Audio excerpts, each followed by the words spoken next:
reality in virtual reality. Those split-second decisions. The sheer raw ability. Don't let the simulation detract from the racing. This is racing. This is FDSR.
Good evening everybody and welcome back to Final Drive Sim Racing and welcome to round 7, and it is endurance week and we are, as you can see, at a very wet, as you'll see the rain on your screens there, Nurburgring in Germany. And oh, the track map hasn't quite loaded properly there, as you can see, but there we are. That would have been the track map if it had loaded correctly. So we are endurance week, which means 15 minutes quali, 8-minute race. And as variable as the weather can be, as you can see, it is absolutely tipping down out there.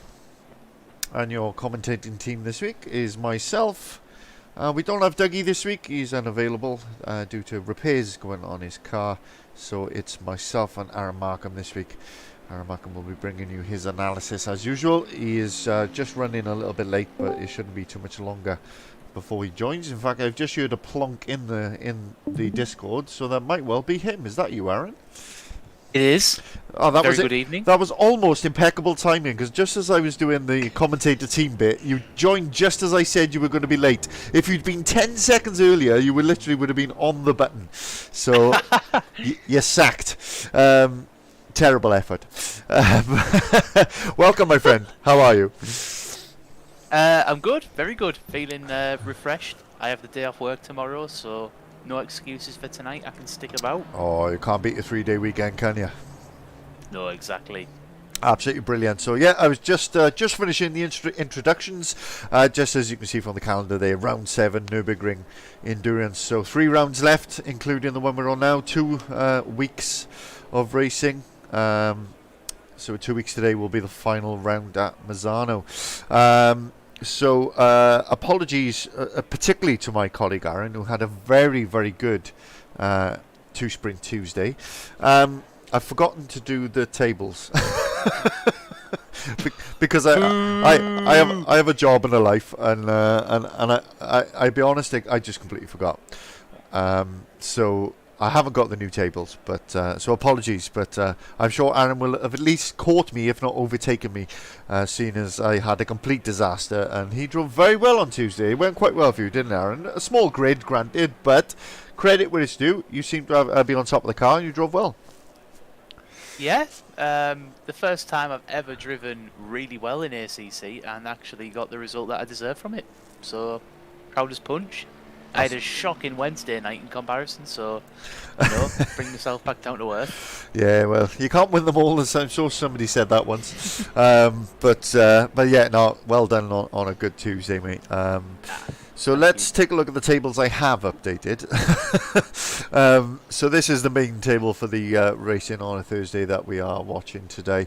The one that matters. The one that actually matters. So Kingston's still top. He's got a 47-point lead over Lloyd Reed at the moment. Lloyd has finished ahead of him in 2 of the last 3 races, though. So, there is still the potential with 4 races to go, if you like, because next week will be a sprint race weekend, which obviously has 2 races. So 4 races to go, still all to play for there. Evans in 3rd. Foster basically needs to win every race for the remainder of the season and hope that Kingston somewhere has an absolute stinker. But even if that's true, his drop score would be replaced by a less bad score, if you sort of see what I mean. So it looks like an uphill battle for Adam. Wes there in 5th. Luke Barnard done really well to be in 6th position after missing the opening 2 rounds of the season. He's done really well to fight his way back to there, and of course picked up a victory last week as well. So credit to him. Yeah, so that is where we are with the drivers. Let's just switch over to the teams. So you've got South Coast Racing still top of that. Team Rod catching Baltec though. It's a very, very small gap there now. So it's looking like it's going to be a battle for this championship right to the end of the season. Apart from Rad that have got the 2 Hondas in the middle of the pack, both South Coast and Baltec have both got a front runner and somebody who tends to finish towards the middle or back. So it's going to be nip and tuck between those guys all the way through the season. The power rankings, Foster way ahead of that, and it shows how bad some of his races have been because he's way ahead in the power rankings now. As you can see, 4 poles, 3 wins, 4 fastest laps. But Kingston and even Lloyd Reed way ahead of him because they've been more consistent in the races. And finally, positions gained, Josh Evans. I had to double check this number, but it is 54 places gained this season. Absolutely phenomenal effort from the young Welshman. Kingston, the British driver, not too far behind him though, with 47, fights his way really well through the pack. Foster took a big chunk out of his deficit. He's got it down to minus 23 now, but that shows how bad the season has gone for him at times. And I can't believe the numbers on Michael Mooney. Yeah, he's always qualified well and had an absolute stinker. It's almost unbelievable. Another one I checked the numbers for, but when you've got a 25-30 car grid, it's quite easy to lose 20 positions in a race, isn't it? So they are true. Yeah, that's true. The biggest one that surprises me is Damien Humphries. He's just stayed static all season, and just and that's it. Where he starts, he finishes on average. So yeah, that was the biggest surprise to me. But there we go. That is what we've got. So. Let us head over to the action. I think I've hit the wrong button. Apologies. Making a loud racket there. So we are 7.5 minutes away from practice ending and starting quali 1. So how does it look at the moment then? Foster top. We've got 20 drivers, which is good because it looked like we were only getting 10 at about this time yesterday. But lots of people are last minute just clicking the OK button, so that's good news. 20 drivers will give us plenty of entertainment. But Foster is leading those at the moment, and he is ahead of Matty Zenko and then Ant Brown. So difficult conditions out there. We drove it on Tuesday. We had a brief conversation about your races earlier, but an absolutely treacherous conditions, I think is the kindest way that we can say it. Wasn't exactly a pleasurable experience, was it? No, not really. When we went to Watkins Glen, the car at least felt like it had a front end. But here it was just painful, wasn't it? Absolutely zero grip in every single corner. And couple that with the Porsche's lack of straight line speed, and you've got the perfect cocktail for hell, really. So was our Tuesday night? Yeah, it was not pleasant. It's just treacherous out there. The conditions on top of the car being not one that we're particularly enjoying driving this season, at least if I speak for myself. I'm not sure how you feel, but it just wasn't a lot of fun for me particularly. But a great track, one of my favourite. absolute favourites. So what we'll do now is, if it's okay with everyone else, we'll chuck my track guide on that I've just made. Here's a Blue Peter one I made earlier, and we'll head over to the track guide, and yeah, let's take a look.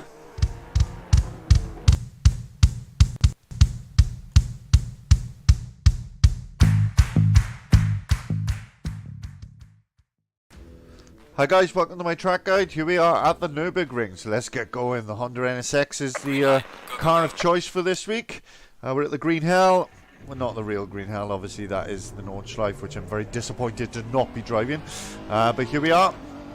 I've got my new Moser direct drive wheel for the first time, so I'm very excited.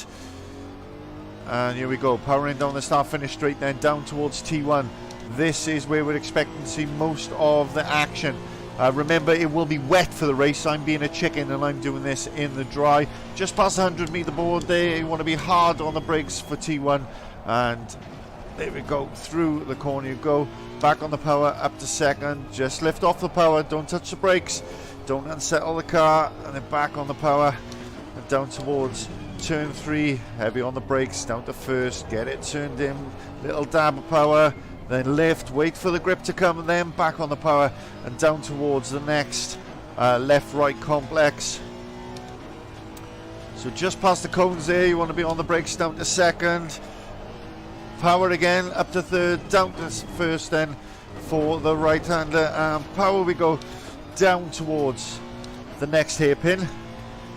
On the left you'll see a thicker sort of concrete rumble strip coming up. Just before that is when you want to be hard on the brakes.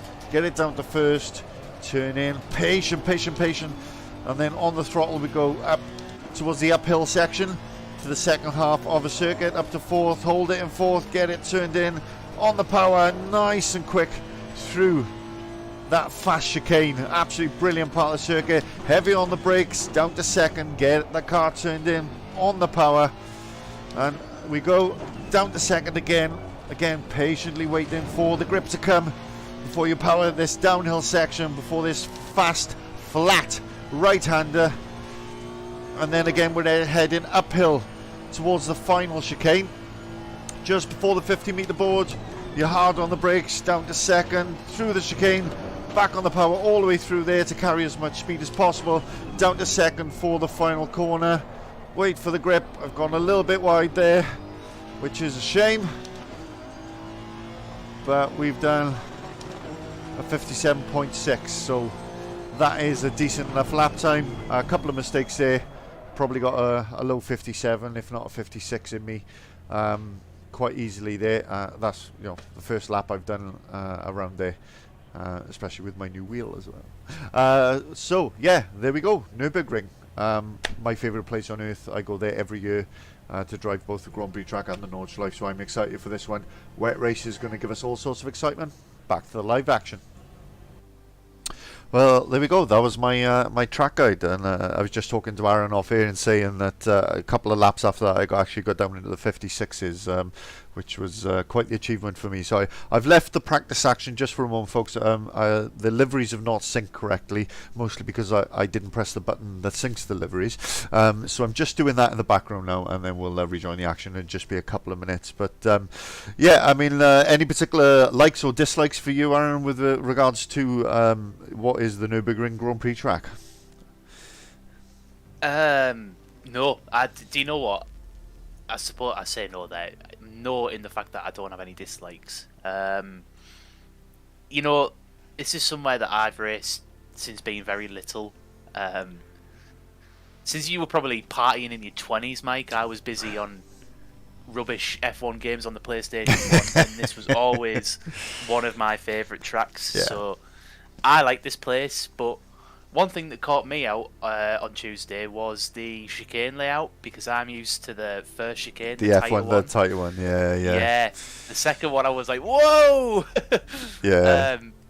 I don't know how many other people will be like that, but it certainly caught me out. Yeah, I mean, I suppose if you've never driven it before and you're sort of used to that that configuration, then it certainly will impact you. That is for damn sure. But yeah, I mean, I've driven both configurations quite frequently, so was not so much of an issue for me. And yeah, recently drove the full GP track in real life as well, which was quite an experience. Nice. Because a couple of times I've been out there, it's been the shortened version. But yeah, got to drive the full GP track. Well, I've synced deliveries and that livery still isn't showing up, so that's not my doing. That's somebody else's fault. I've done all I can. So there's me thinking that I'd done it wrong, but apparently I hadn't. It's just not working at all, so I'm not taking the blame for that one. Anyway, so yeah, a fantastic circuit. I think it's got a bit of everything. Not everyone's cup of tea, but it's just got so much to it, and you know, heavy braking zones, plenty of overtaking opportunities, sweep fast corners, lots of chicanes. You know, it's just a track I really enjoy. It's got technical and non-technical parts, and you know, I just think circuits like this and Imola, Silverstone, how can you not like them? They've just got a bit of everything. My personal opinion, of course, I'm not saying people who don't like them are wrong. It's just that's how I feel about it. But there we go. I think another thing as well, and I don't know if you'll agree with this, Mike, is just the historic value of a track. Yeah. Every single track you name there has character. It's got history. It's got like people twice triple our age have stories of a race at Silverstone or a classic at Nurburgring. It's like, I feel like it's almost hard to dislike this track. Yeah, and or any of those tracks. Not to get into into too much of a debate, but tracks that were designed by people, not computers, as well, because they're so old. You know what I mean? It's like, yeah, you know, there was a man somewhere with a pen and a pencil, you know, designing it based on the landscape rather than a computer, and you know, a lot of the ones are sort of almost neutralized by the way they're designed these days. So yeah, the old ones always give us the best racing, I guess is what I'm trying to say. But anyway, we're looking at the racing there. So people just finishing their last practice lap. Let's just take a look at the ballast for this week then. So expected lap times, because it's wet, is a 2:05 to a 2:07. So around 10 seconds a lap slower than what these guys would have been doing in peak conditions. 30 kilograms for Kingston, 25 for Reed, 24 Evans, 15 for Foster, and 10 for Beerkhouse this week. So Foster back on ballast then. Now he's moved up the rankings. That'll be a new challenge for him. Not a lot of ballast, but enough to make a difference, as we said last week. So there we go. Practice has ended, and we are into quali. So Foster, one of the first out. Somebody else was moving there as well. Was it? No, somebody was showing us moving, but it's showing that they're all in the pits. God knows. Somebody must be moving somewhere, surely. Luke Barnard, that's where it was. So, tricky conditions, and yeah, this is... I mean, how key, I guess, in my question, Aaron, is, was Lucas a little bit too much on the curbs there, which is not going to help him, but he manages to save it. How important is qualifying in these conditions? Yeah, you know, there's my question. I think very. You know, usually we kind of say like an endurance race doesn't really matter. You know, you can make up those places on track. You've got an hour and a half or an hour, or you know, however long these endurance races are, because I know we vary the timings every now and again. We usually say that it doesn't matter qualifying. Anything can happen in the race. But when it's wet, your overtaking opportunities kind of nullify themselves. Some people might think it works the opposite way around, you know, like, oh, well, levels the playing field, F1 style of just walking around people as if they're not there. But in GT cars and in this sim, it seems to be there's only one way to go fast. You lose every sort of ounce of corner speed, so most of the braking zones, you're just trying to get the thing slowed down. You're not actually focused on an overtake, and it becomes a story of just who's the most consistent, really. I think the only action we'll see tonight is with people make a little mistake like that.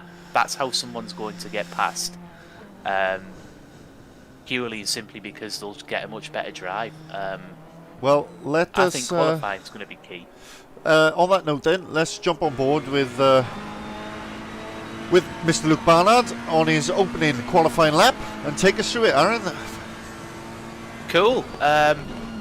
Braking at the 100-metre board for turn 1. You want to open it up as much as you can. Luke had a bit of understeer there, but he seems to have got away with it.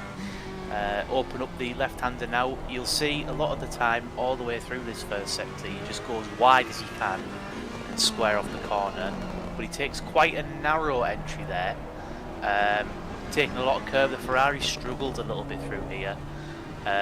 Cuts the curve there brilliantly. In second gear, nice for the traction.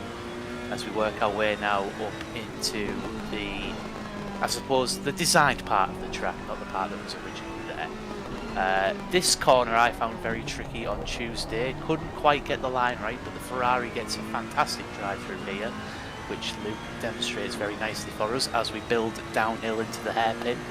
Very, very tricky braking zone, as Mike will vouch for, and Redhead will vouch for there in the BMW. So easy to go deep and get it in the gravel and lose a ton of places, but again, Barnard navigates it fantastically well into the Schumacher S's. Keeps it in third gear, flat for the right-hander, little bit of a baby lift for the left-hander before it, and we build up past the bridge, braking here. I found it easy to try and take a lot of the green curb there, but it doesn't really gain you that much time. You want to open yourself up as best as you can for the only overtaking spot on this track and the only place where you're going to be flat out and in a reasonable amount of top speed, building up to the chicane. Excuse me. Into fifth gear, not quite going to get into sixth. Brake as late as you dare. Try not to mount the sleeping speed bumps, but take as much curve as you dare. Collect it all back on the exit. Slow it all down for the final corner. Be as tight as you can. Smash the throttle pedal. Try not to overdo it. Pray the traction control doesn't spin you into the wall. And Luke Barnard's going to go across the line. What's he going to do, Mike?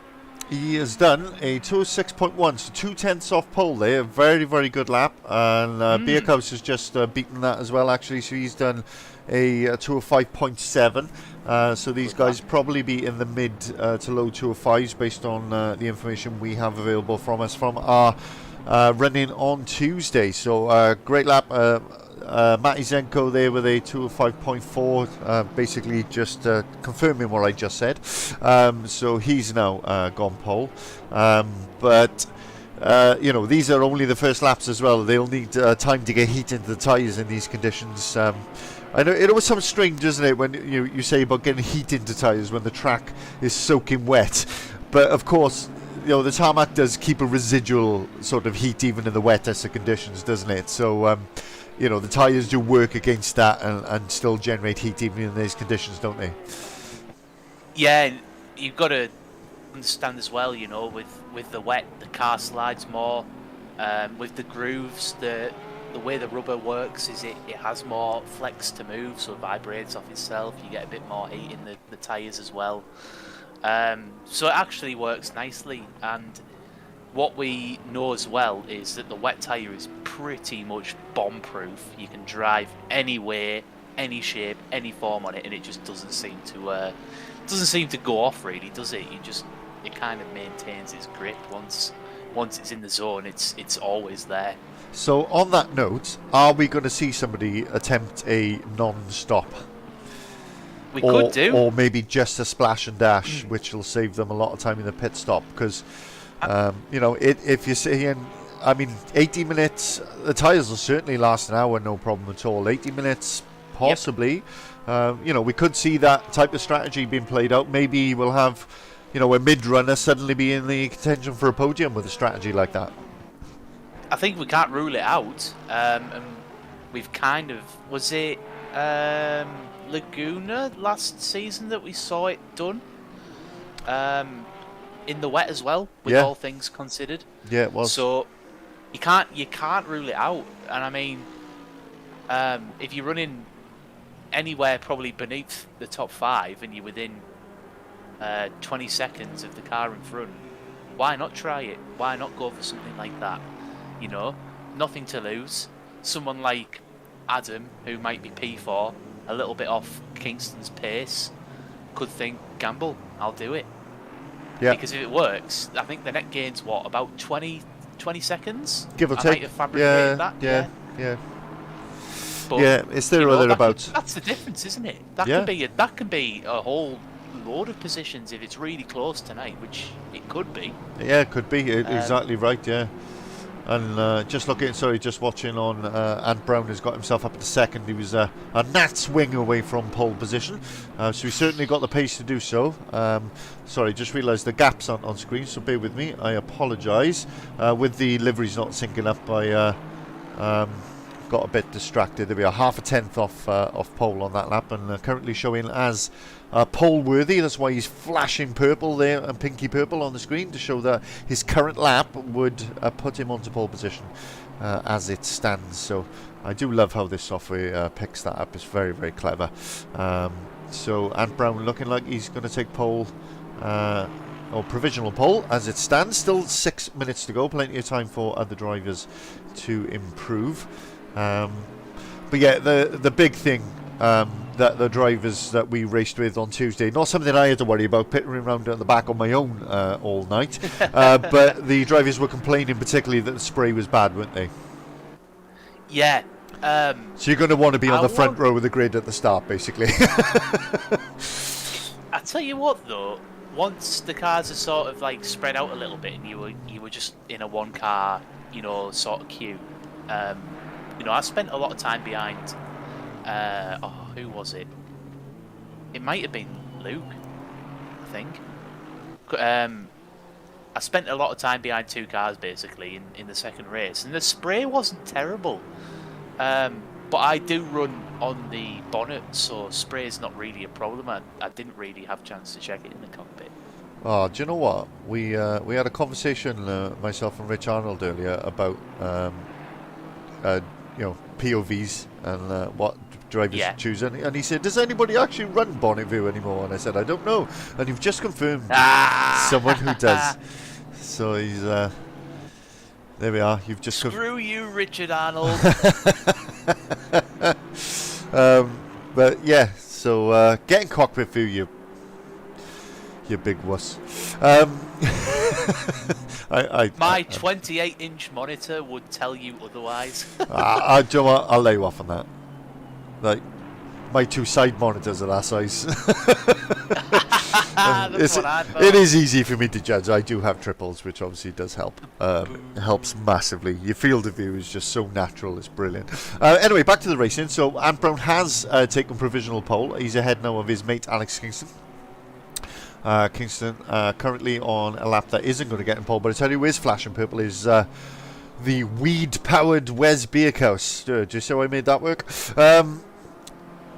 Yes, I'm a fan of that. The Ganj Mobile is on its way, and it looks like it's going to take provisional pole. Still got a little bit of work to do. He's got to get this last chicane right. Still showing us purple. He's gained a little bit of time through that. Let's get the last corner right, and he's gained more time again. On the throttle, just the right time. Always lost a little bit of time. It could be touch and go. He's very, very close. As he crosses the line, he does take provisional pole. He's into the 204s now, along with Ant Brown. 204s. I didn't think we'd see a 204 today. Shows how much practice has been going in. So let's just have a quick run through the field. Beerhouse now then on provisional pole. Ant Brown on his out lap in second. Alex Kingston has just started a new lap. He's in third. Matty Zenko is in fourth. Adam Foster is currently showing his purple. He does take provisional pole with a 204.7 now. It's all changing around. Still plenty of time for this to change and time for people to get more laps in. Lloyd Reed is down in 6th at the moment. Luke Barnard in 7th. Bart Tonks is in 8th. He's doing pretty well so far. Adam Doherty up in 9th.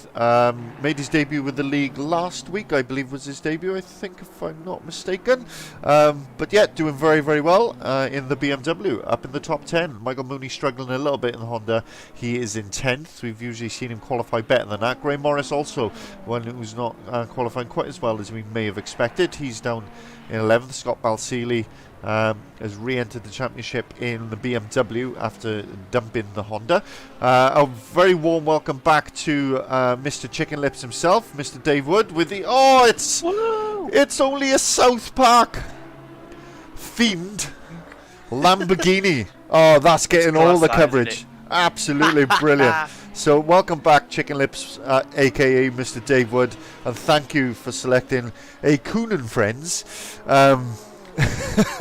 South Park themed delivery for your Lamborghini. That has made my 2023. That has.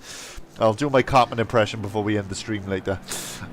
Who's your favourite South Park character, Mike? Oh, Eric, obviously. Well, Eric / Randy Marsh.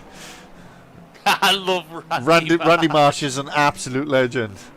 And PC Principal. I hope PC Principal's a brilliant. PC Principal is a good character, but Randy Marsh is just iconic. Like, hey Sharon. Good.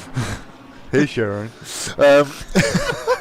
So yeah, I'm sure. I know for a fact that Damien Humphries is a massive South Park geek, just like I am, so he's going to enjoy watching this back later. But can you imagine 80 minutes of just South Park commentary? You can be Randy, and I'll be Mr. Mackey. No, I'd have to do it as Cartman. Which would probably give me a sore throat after a few hours. Anyway, Josh Copeland, a new entry in this week in the Lexus. Welcome, Josh. Damien Humphries is currently in 15th place. Dan Stevens returns this week in the McLaren, which I'm sure he can't wait to get rid of. He is down in 16th. Ben Simpson in 17th in the McLaren. Rich Arnold in 18th, not having a particularly good time out there in the Honda, and Josh Redhead 19th, and Alan Davis last but certainly not least. So that is where we are. Have we had any changes at the top while we've been talking nonsense about South Park? No, it's still Foster. No, so Beerhouse has got himself up to second. So it's Foster, Beerhouse and Brown is your top three at the moment. So who can change that? All within a tenth. All within a tenth there. Very, very good point. So who can change that? Alex Kingston's just pulling off the road, so he's done. So it's Matty Zenko, who is the one really who is in with a chance of making a difference to that top order. So we'll stick with him. Foster is on a lap, but he's already out in pole position. We'll stick with Zenko for a moment and see if he's got the pace to change that leaderboard around a little bit. Barnard still on a lap as well, so we got the potential to move up a place or two, as Graham Morris has got himself up to 8th now in the Ferrari. Oh, Zenko getting proper tail happy there, he's backed out of it. Barnard is still on a lap. He's net equal to his best time so far, not up or down. So we will keep an eye on him. He needs a 10th basically to take sixth place. Morris is currently up on his time. Josh Copeland nearly a second up on his time at the moment, which would put him up one position ahead of Dave Wood. So we will see what happens. So I'm just trying to see who's closest to the end of their lap. That'll be Rich Arnold. He's a second up at the moment. That'll gain him a couple of positions if he can keep it up. Oh, 1.6 seconds up is showing at the moment. So he's clearly messed up that last corner a few times, because he gained half a second through there and moves up to 14th position. So a good final lap there from Richard Arnold. So we are watching now. Graham Morris is just up on his time, not by much. If he can nail this last corner now, he might just gain a couple of tenths. Yeah, he's 3 tenths up, 2 tenths up. It's two in and throw in. Has he got enough to gain ahead of Barnard? He hasn't. Barnard has abandoned his lap as well. Who else is on a lap? Beerhouse is showing that he's still on a lap. He's still trying for pole. No, he's abandoned now as well. And Brown in the pits. And that is all she wrote. So it is Foster on pole. Alright, there is some rain in this session, so watch out for slippery curves and remember to brake earlier. From Wes Beerhouse and Brown in third. Any surprises there for you, Aaron, with what we've seen? Yeah. Oh, look! Sorry to interrupt you, but look at this new view they've given us. Going across the grid like this. This is beautiful. I haven't seen very cinematic. Yeah, it is. It's very nice. Very, very F1. Anyway, carry on. Any surprises for you? Matty Zenko in P4. Now, I know he was pretty good last week, and I know he was good on Tuesday. so it shouldn't surprise me at all. But to be in the mix of the top 4 in the Porsche, I'm quite surprised with that. I mean, I know it's meant to do well in the wet, and I know that we struggle, but yeah, I'd say that's probably the only surprise, really. Maybe a little bit surprised at Kingston in P5 as well. I was expecting it to be a little bit further up. Yeah, there's but you know, he's got a lot of ballast, and these conditions aren't easy. We've got a couple of drivers who've joined us. Rich, I'll come to you first, if that's okay. How are we, my friend? I've been better, Mike. I've got a nasty bout of tonsillitis. Oh, so we'll keep the thankful talking. for you guys. It might keep me quiet, but Yeah, we'll keep the talking to a minimum. But I mean, we caught you last lap there. You seemed to gain like half a second just in the last corner. Were you struggling on previous laps, and that's why the time sort of tumbled when you got it right at the end? Basically, yeah, I think it was 1.2 at the end of the last chicane. I actually had a fairly decent first lap out, but screwed the chicane up and then spent the rest of my time chasing that time. So, yeah, last lap was the goer, but we're disappointed, to be fair. I thought I was going to be a little bit higher than that, but it's a long old race. It's a wet race. A lot can happen, so we shall see. Yeah, exactly. I mean, the key, I mean, we say it all the time, don't we, with endurance races, but the key is consistency. The key is to, you know, to finish, basically, isn't it? You know? Keep it on the black stuff, yeah, absolutely. Keep it on the black stuff. That's it. Well, good luck, and hopefully it'll all come together for you. Appreciate it. Aaron, any questions for our other driver who's joined us in the chat this evening? Yeah, actually. Adam, good evening. Good evening. That was, once again, very close at the top, all within a tenth of each other. Are you going to be looking forwards, or are you going to be keeping an eye on that rear view mirror? Always looking forward. Yeah, unless something drastic happens at the start, I hopefully should keep the first place. But this race is going to be a tricky one. You got the weather, you got a fuel tank that could do it without stopping. Yeah. In theory. That was going to be one of my questions. Is it just going to be a splash and dash? Are you going to keep the same tyres on? I think I learnt my lesson from Laguna last season. I'm going to keep the tyres. It's just I possibly have to do a splash and dash at the end, like 10 litres, maybe 5 litres, if that. Not sure the fuel tank's there, but we'll see. I mean, yeah, there's only time will tell. And I mean, all going well, you need to keep it on the black stuff primarily. Yes. So, we saw how easy it is to spin at the last chicane, as literally every single person did it on Tuesday. Yeah. So just don't do that, and I think you'll be fine. Yeah, should be. Right, I'll let you crack on with your race prep, and we'll see you on the other side. Cheers, guys. Have a good one. Problem. Have a good one. So just saying, we got Foster's view there. He'll have a nice clean view in front of him with no spray. Who else have we got out there? We've got Mooney. Just pulling Mooney's stream up, but it doesn't appear to be working. So let me see if I can find it. Yeah, it's just not there, so let me check the feed. Bear with us a second. Oh, it's not there for some reason. It appears to have disappeared. So bear with me just while I try and locate it. See if we can get it up and running. Drum roll, please. Yeah, it looks like Mooney has had to start from the pits, so not sure why that is, but there is his feed. Morris's feed is also not loaded properly. It's all going wrong here, isn't it? But I know I've got him on here somewhere. There he is. And oh no, that is working. Ah, there we go. So that is working.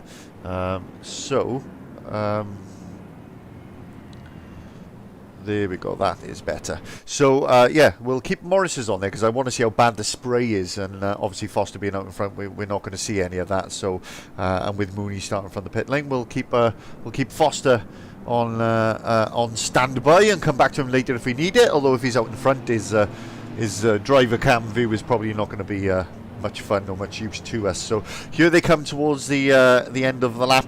Any bold predictions from you, Aaron, before we get to the racing action? Yeah, I'm going to predict a Kingston podium.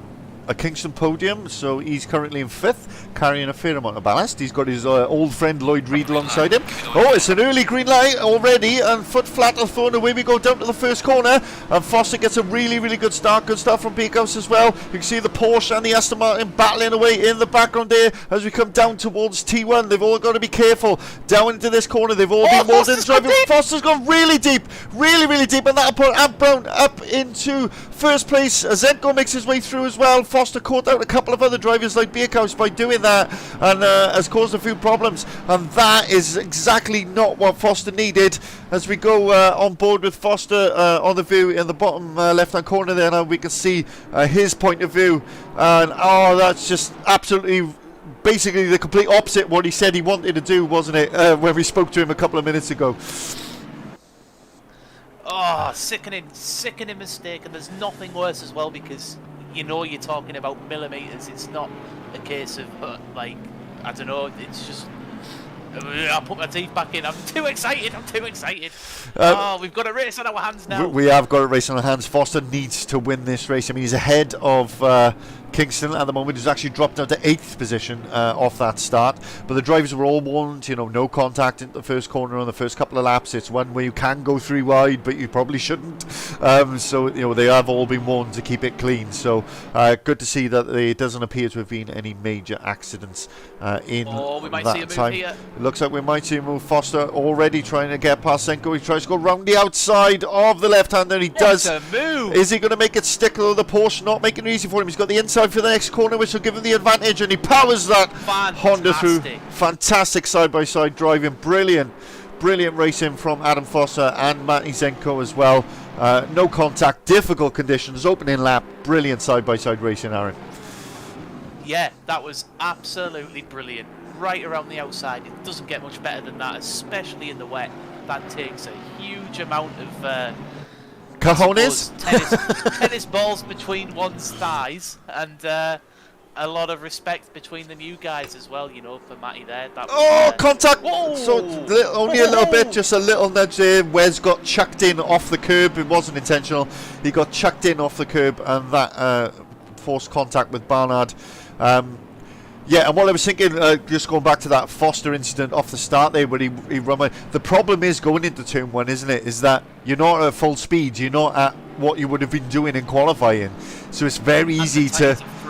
Yeah, so it's so easy, isn't it, just to think, oh, I'll break that a little bit later because I'm not at full speed. But then by the time you've thought about it, you've missed the breaking point, and that's it. It's game over. Again, as we see proper side-by-side racing there.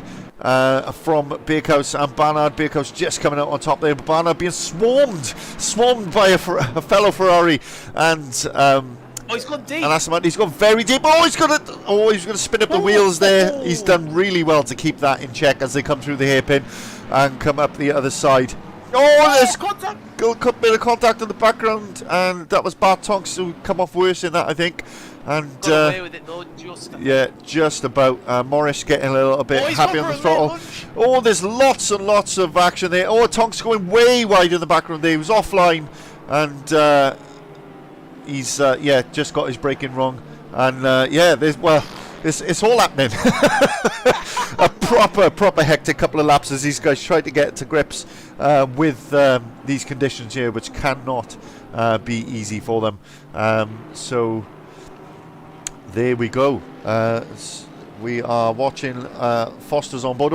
He's lost the control there. Foster's lost control, and he's actually lost the position to Zenko. He just lost the rear end there. Let's just take a quick look at the replay and see how that occurred. So here he is, just behind Dan Brown. Just taking a look at how he did that. So he's just coming around now down the right. Just one of those slow spins you just can't get back control of, and it happens to the best of us. Ant Brown has set the fastest lap of the race with 2:06.8, and then immediately beaten by Matty Zenko with a 2:06.3. So yeah, Foster, a couple of mistakes already in this race, but that's been the story of his season, really, hasn't it, Aaron? And that's the reason he's not closer in the championship, really, is due to a lack of consistency. Yeah, got to think, is it down to the driver or is it down to the Honda being just that little bit tricky to hook up and get it right every single lap? It's the car, yeah, there's no doubt. We know he's got the talent for it. It's most certainly the car that's causing that. Just watching Bart Tonks here. It said he made a mistake down in terminal, gets his brake in very, very late. And to be fair to him, did extremely well not to make any contact there. That could have very well been a bad accident. But it isn't, because he got it right. So well done to him. I'm not making contact there. Proper close now between Morris and Alex Kingston. Morris a little bit late on the brakes. Kingston with a switch back now as they come down through the hairpin at the bottom of the track. And Doherty getting proper close to the back of Morris there as well. But nice clean racing from those guys. And Kingston gets himself back up into Kingston deep. 7th. Kingston a bit deep there. Don't know if he's going to get punished for it, but I think he's going to get away with it. Very lucky boy. Yeah, very lucky boy. It's twitching under braking, that Merc, though, isn't it? It doesn't look stable at all. Perhaps that's No, the ballast gotta- affecting him, maybe. I'm I not was sure. Just about to say that. I wonder if that's ballast. Looks really nervous, doesn't it? And you compare it to Lloyd. I mean, we've not seen much of it, but even when he jumped on Tuesday night, it looked a lot more stable than that. Yeah, of course, he wouldn't have had the ballast on Tuesday because it was the other league. So maybe he overfilled himself to simulate the ballast. Maybe I'm not sure, but yeah, he certainly got the ballast tonight. But he seems to be driving okay. Couple of seconds behind Adam Foster. Adam Foster and Matty Zenko proper close together again. I mean, Foster's definitely got the pace on him, the race pace. But obviously 2 mistakes mean he's now down in 3rd again. Doherty and Morris getting side by side down into turn 1. Getting really feisty. This is a good little battle, this. It's 4 cars deep, really. It is. It's keeping it nice and interesting. And so here we are watching Morris, Kingston, and then you've got Copeland and Doty, 2 of our newcomers there in the background, also battling it away. And then you've got Rich Arnold, who's made his way up to 11th, keeping it nice and clean and consistent in these difficult conditions. So we're still got Foster's on board in the bottom left there. If you want to see Foster's stream, that is his point of view and what is happening with his race. So as he battles away, I mean, as we said in the pre-show, really he needs 4 wins really to give himself any chance of winning this championship. At the moment he's not doing that, which is a shame. I think if he's going to take a positive though, Mike, at least he's still got Ant Brown in view. You know, it's not like he's all the way up the road. It's it's still very much doable and catchable. Yeah, absolutely, very true. But yeah, you know, these 2 little niggly mistakes we've seen from him early on are not what he needed from his race, and it's easy for frustration to kick in, isn't it, as well? But yeah, we see doesn't do much for your confidence. He's proper close now, so I'm just going to pop on to see if he's going to make an overtake. Zenko racing hard, not making it easy for him, which is the right thing to do, despite the fact that Zenko isn't in the championship battle. It's good to see him making it rather difficult for Foster and making him work hard for it, which is exactly what it is all about. But these guys battling, Zenko a bit of a cork in a bottle, to quote our friend Andrew Pauly, and back in the pack up a little bit, because Lloyd Reed has gone from being 2.5 seconds behind to only 1 second now behind this battle. So Foster needs to get past Zenko, doesn't he, to make his race, really, because at the moment he's about to get swarmed by a couple of fast drivers coming from behind. Yeah, better sooner rather than later, exactly as you say. I think, picked a good time to flick over to Mr. Chicken Lips, didn't you there, Mike? I think you did. take back control. No. I was just I saw that he'd overtaken Josh Redhead, but it was because he completely missed his braking zone and went deep into corner 1. But just to confirm, just to say, sorry. Jokes aside, this is Dave Wood, aka Mr. Chicken Lips' first race back for probably since season 1, I think. Yeah, it's been a while. He's just bought a load of new gear. He's very much using these last couple of races just to get himself back up up to speed. Contact! There's between contact. Foster and Zinko. There is contact, and Foster has dropped way back. So let's take a look at the replay and see what has happened. I So went side by side into the hairpin. here they go, coming down from the right hander, then downhill, down the straight, down towards that hairpin. So this is Foster then. I'm assuming he's going to be a lot later on the brakes. Oh no, he just turned in on him. Yeah, that's a strange one, isn't it? But that's cost him another position. So he's at a slot in behind Lloyd Reed now, who's got himself up to third. And of the championship contenders, Lloyd Reed is the one making the most of this endurance race so far, keeping himself nice and clean and up into third with Foster under pressure. Oh, another mistake! Wow. And Bierkhaus, you can see the instant replay of it on the Foster stream there below, as he just got that really wrong. Bierkhaus alongside now, trying to make that overtake up into. Oh, yellow flag for P11 in the Lexus. I think it's. Yeah, Copeland and Doherty, I think, have made contact and stop. Let's take a look at the replay and see what's happened here. So here they are coming up towards the chicane. So I'm assuming that there's been an issue in the braking, maybe. No, the Lexus has lost it, and the BMW. Oh yeah, the BMW just had a much better run and didn't anticipate the mistake, I guess. Easily done, but avoidable at the same time, I guess, is my take from that. So Dave Wood into the pits and Josh Redhead into the pits after that. So sit rep then. We are Ant Brown out in front and Matty Zenko in second still. Lloyd Reed now up to third after Foster has made pretty much 3 mistakes in 3 laps, really. It's been a bit of a scrappy start for the former double champion. Lloyd Reed past Zenko. Lloyd Reed up to second. Wow. There was a mistake there. We didn't quite see how the mistake occurred from Zenko, so let's take a look at the replay. Here's him coming out of the hairpin. I don't know if I've gone back far enough. Don't think I'm going to catch it. Oh, sorry, yeah, it didn't have enough of a replay to catch it, but I'm assuming he's made a mistake into the hairpin, and that is what's cost him. So that'll allow Foster to smell some blood now, as he's got a closer opportunity to make an overtake. But Lloyd Reed up to second now, driving fantastic. He just keeps his nose clean, doesn't he, week after week. And that's why he's so close up in that championship. You know, I'm not suggesting he doesn't have racing talent, but it's his cleanliness of his racing is what I'm saying is what has got him where he is. Yeah, we have a guy like that on Wednesdays in touring car who isn't necessarily outright fast, doesn't, set the timing boards alight every single week, but has a good amount of talent and just takes opportunities as they arise. And I think last season finished second in the championship, really close to first, and didn't even win a race. And I suppose the same could be said for Lloyd.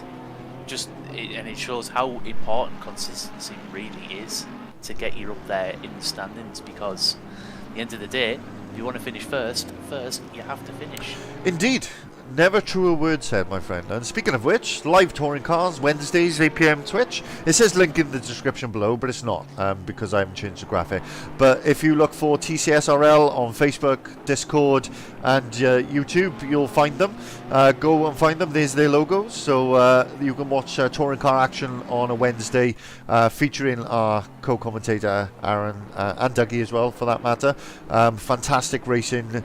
Typical touring car stuff, nose to tail, week in, week out, proper close racing. So pop along, give them a subscribe, and make sure you tune in on Wednesdays to the Touring Car League. I'm a former driver in that league, and I can vouch for how close and exciting the racing action is to watch. So back to GT racing though, and here we are proper close now. So you got Zenko a second behind Reed, and then Foster and Bierkhaus within a second, both cars within a second of Matty Zenko. So this is the battle we've got to watch probably for the next few laps at least, Aaron. And it's going to be difficult to tell who's going to come out on top. I mean, on pace, you have to say Foster's got it covered, but he's really struggling for consistency in these difficult conditions. Yeah, and do you know what? I'm surprised by this, because every Tuesday he seems to be so nailed on and so in the zone, consistently banging in the lap times, and then it comes to Thursday and it's as if it's a different beast. But you said it last week. Is it the pressure? You know, there's no pressure on a Tuesday. I mean, me and you take it a bit seriously because it's all we got to race in on this. But but the other guys use it as a practice session. Pressure off. You know, quite often they're rapid, aren't they? And you know, no mistakes. And like I say, as soon as the pressure hits, it seems more difficult for them. Yeah. Do you know? I mean, I think that's the only thing that my head's is sort of saying. That's it. It has to be that. The only other thing is what you alluded to earlier with Lloyd could be happening with Adam, in the fact that he won't have had any ballast on Tuesday, and this is the first time he's got ballast. But in the same breath, Adam does practice quite a lot on the server. As we see Damo having a little moment, we'll come back to that. We'll readdress it. Yeah, just see what happened here as he comes down towards the first corner. There he is, coming through Light it. up the wheels. Oh, I thought you might have spun around there. Oh, it must have been later on. Sorry, apologies, folks. I'm getting these replays all wrong today. Oh, Foster's lost. No, He's sorry. trying to go through. Yeah. Oh, love tap through the S's. There's a love tap and a bit of contact. Wes might sneak through here if he's careful. And Foster does get the position. Is that the GT equivalent of a push to pass, Aaron? I suppose that's as aggressive as you can get in GTs without actually sending someone to the shadow realm. Yeah, I mean there was contact. You know how much of it? I don't think know. you're going to see him move into the chicane by Wes. No, he's just a little bit too far back. So get a much better drive. Let's see if we can catch what happened here with Foster. So there was a mistake there for Zenko, but then he had a good drive out the corner that allowed him to come back. So there was a little tap there, and then the tap that we saw. So that was why Zenko was under pressure. So yeah, I mean, it was a nothing tap really. I mean, but it did compromise Zenko. But there we go. All's fair in love and war, and I'm sure if it's a problem, the stewards will take a look at it after the race. But what that has given is Lloyd Reed a nice 2.5 second gap now. So he is nice and away in second. So Morris and Kingston still nice and close together as well. And then stuck in the middle of the two battles that we are talking about is Luke Barnard there in 6th place. So it's still all going on there past outside the top two drivers. Basically, it's still all happening. So let us pop Morris's stream up so we can see his battle is battle, not bottle. I don't want to see him bottle anything. But we will take a look at his battle with Kingston in the bottom left-hand corner there while we watch some of the other action. So we are watching the battle between Foster, Zenko in the Porsche, Wes Bierkhaus, and Luke Barnard just in the background there, and then Kingston and Morris getting involved as well. So all of these cars covered by around 3 seconds, covering 3rd down to 8th. So one mistake and they're going to be gone out. There's been a little bit of contact, so it says, between these two. Let's just take a quick look and see if we can see what happened. So it says there has been some contact. Stephen's a little bit wide. I'm wondering whether they just came side by side coming up the hill. Yep, that's exactly what happened. And I think the McLaren just sort of turned back onto the racing line, not realising the BMW was alongside by the looks of it. Just a door-to-door, thankfully. Be no major damage from that, hopefully. I wouldn't say. What do you think? No, it'll just be cosmetic, that one. Nothing to get too worried about. Oh, Barnard has lost position to Kingston, so I'm assuming Barnard has made a mistake. So let us take a look at the replay. Oh, Kingston's deep there, the side by side. Maybe he's just hold off. Never mind. I was going to say, maybe he's just hold off a second. Yeah, so I think Barnard's made a mistake earlier in the lap, and he just got loads of oversteer going through the last corner, and that is what allowed him through. But Barnard has retaken that position now on the racetrack, and he's back ahead of Kingston. But let's just take another 30-second replay so we can have a look at what Aaron said not to shy away from. So Kingston did go deep. As you can see, this is still the replay, guys. Sorry, I turned the graphic up. I was a bit premature, as usual. Story of my life. And, a little bit of a glitch there. And, yeah, Barnard hanging it around the outside of turn 2. Has got the position back. So, great move from Barnard there, hanging it around the outside of turn 2. Nicely done. Stevens and Doherty, I think, have made... Oh, Doherty's gone the shadow Whoa. realm. Oh, no, he's back. And he's running the shadow realm again. I wonder if that's happening to any other cars, because last time that happened, we ended up having no server, didn't we? Yeah, I can't select him anymore, so he's gone. So it's just him, thankfully, because the last thing we want is the server crashing again, because that happened last time we had a wet race, didn't it? It was the final race of the season, wasn't it? Yeah. Oh man. And we ended up having to rerun it, but I'm not doing that again. Tough. Yeah, he's gone. He's out of the server, so it's looks like it's completely crashed him. So yeah, he's gone. So we're down to 19 cars, which is a shame. But there we go. Oh, Kingston again. Kingston and Barnard. Barnard making a lot of mistakes now. He looks like he's really struggling in this phase, where he's had a bit of graining on those wet tyres, maybe overheated them, got his pressures wrong, who knows. But him and Kingston back and forth, having a good old ding-dong. Barnard using the slipstream now to keep right behind him, hoping just to be a little bit later on the brakes, forced Kingston to brake later and go deep into the corner like he did last time, but no, it doesn't happen. Kingston on the inside for that corner. Barnard has the inside line now, gets the overtake down round the outside of turn 1, inside for turn 2, and once again regains the position back up to 6. Cracking driving from the two of them, Aaron. Yeah, definitely. And we can see the BMW around there. And we can see an instant replay of that on the stream in the bottom left-hand corner, because Morris is behind watching this unfold. Yeah, who was that then? Jake Copeland? Bierkhaus and Zenko have switched positions, so let's take a look quickly at the replay and see what happened here. So there is Foster, there's Zenko, there is Bierkhaus, and Zenko with a poor exit, and that just allowed Wes up alongside and the side by side down into those corners. But as you can see now, Bierkhaus is up ahead of Zenko, who's dropped down to 5th, but Foster still not able to catch up to Reed at the moment. I wonder whether he's gone plan B. So, you know, he talked about having the ability to go to the end of the race if he could save enough fuel. Maybe he is thinking, well, I won't do a splash and dash. I'll fuel save. I'll be maybe a second a lap slower for a little bit, and then I'll have enough fuel to get the end of the race. So when Ant Brown and Lloyd Reed lose 40 seconds in a pit stop, all of a sudden Foster's back in the game. I wonder.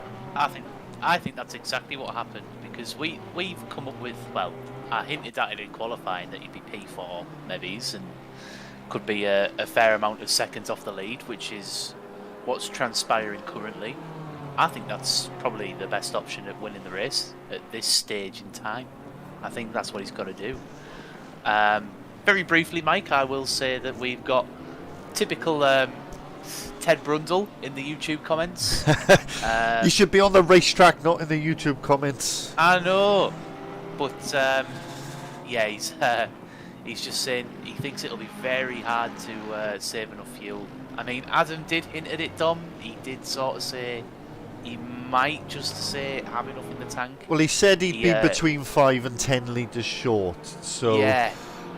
So if, you know, with enough fuel saving, he could do it. But the question is, how much time is he going to lose by doing that? The only reason I mentioned it is because he doesn't seem to be closing up to the back of Reed, who we clearly had the measure of early on. So either he is finding it more difficult, or Reed has improved his pace.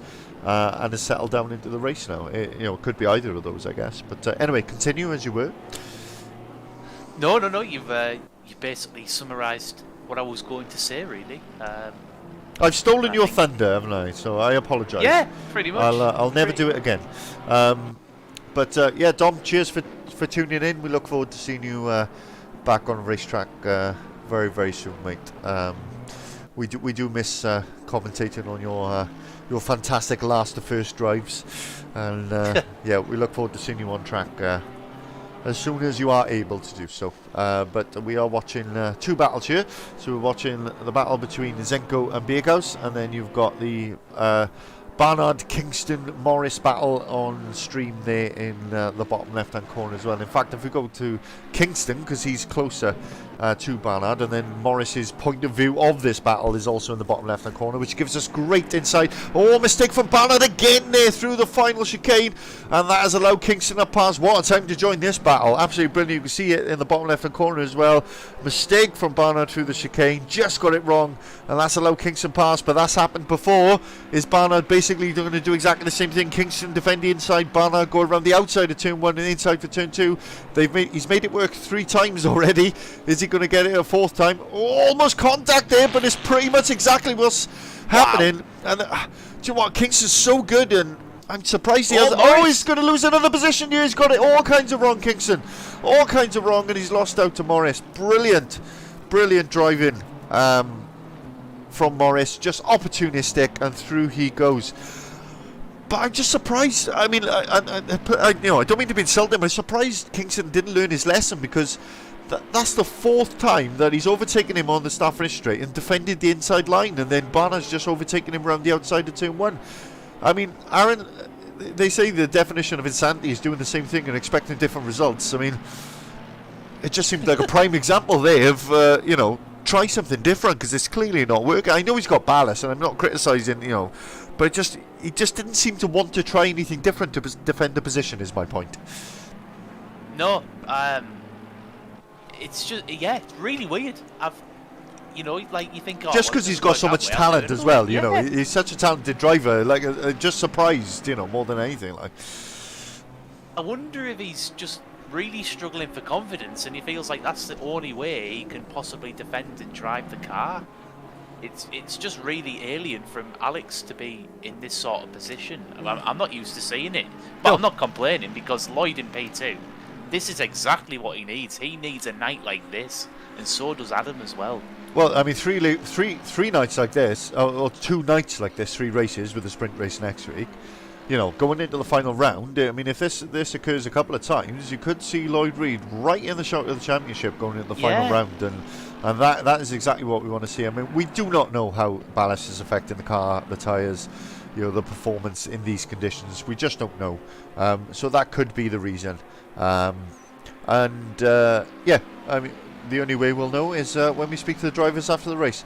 All we can do now is throw out our pointless and useless opinions, and yeah, that's it really. But yeah, anybody else in the YouTube? Anybody keeping us company this evening? No, it's just Dom so far. Well, I'm surprised we don't have Craig Denman. He's usually in here supporting Josh Evans and Thomas Denman. Yeah, they're not with us today. They're not with us today, so. They're not in the race, so therefore they're not in the YouTube, which is a shame. And we've not had the Matty Heaton fan club for a few weeks now. I'm a bit disappointed in No, well, he did say apparently they've given up watching him because he's crap. His words, not mine. That they've given up watching him because he's just absolute crap. But yeah, that was his words. But he's also not in tonight, so loads of drivers missing. Of course, lots of drivers do have. Work patterns mean they do have to miss races and such, which is why we operate on a dropped score basis. But here we are watching the battle between Foster, Bierghaus and Zenko, still ongoing for the final podium position. Foster, who qualified in pole, made mistakes on 3 of the opening 5 laps, and that led to him being down in 4th, and he's now back up to 3rd. So but these guys all seem to be making mistakes when in the front of this train, and the guys behind seem to be doing better, and then and then they come back, and whoever goes in front makes a mistake again. It's proper to and fro in between these guys. I know, it's like a yo-yo competition, isn't it? So, I mean, where are we? Are we in Japan? Oh, Dan Stevens' yellow flag. I don't know if he's gone around. Yeah, right. Dan Stevens, who was driving really well and got himself up into Oh. 11th, and yeah, he's had a spin there. Let's just take a I quick think that's look. coming out of the S's, that. Yeah, we'll just take a quick look at the replay, and I think I bet he's touched the green curb, because that caught me out a few times. If you're on that, it's lethal. 3, 2, 1. Oh! No, Yep. he was wide before it. He got his line all kinds of wrong through there. So Morris and oh god, I can't remember his up. Morris and Barnard proper close together. You can see on Morris's stream, Morris having a go down into Foster turn 1. down to P5. Foster What? down to When did P5. that Foster down happen? to P5. Something has happened here. Let's take a look at the replay. I'm going to go back. Oh, I've gone back too far. I've gone back a minute by accident. I pressed the wrong button. But at least that'll mean we'll get to see it, whatever it is. So there's him making a mistake into the final chicane. Beerhouse up alongside him, challenging. So we are watching a replay there. Foster has gone from P3 down to P5. So we're looking to see what has happened. Oh, big mistake! Oh! Big mistake. It's lucky I did That's go back massive as far as I comeback. did, because it meant we did get to see it. And big. That's a lot of damage. Yeah. He'll definitely have to make a pit stop now. Oh, man. But yeah, that is the end. I mean, I don't mean to be negative, but I think that's the end of Foster Shuttle. We're trying to win this race. It's just if he's got to repair that damage, there's just absolutely no way. And 2 mistakes really, one into the chicane and then one on the final corner. What can you say, Aaron?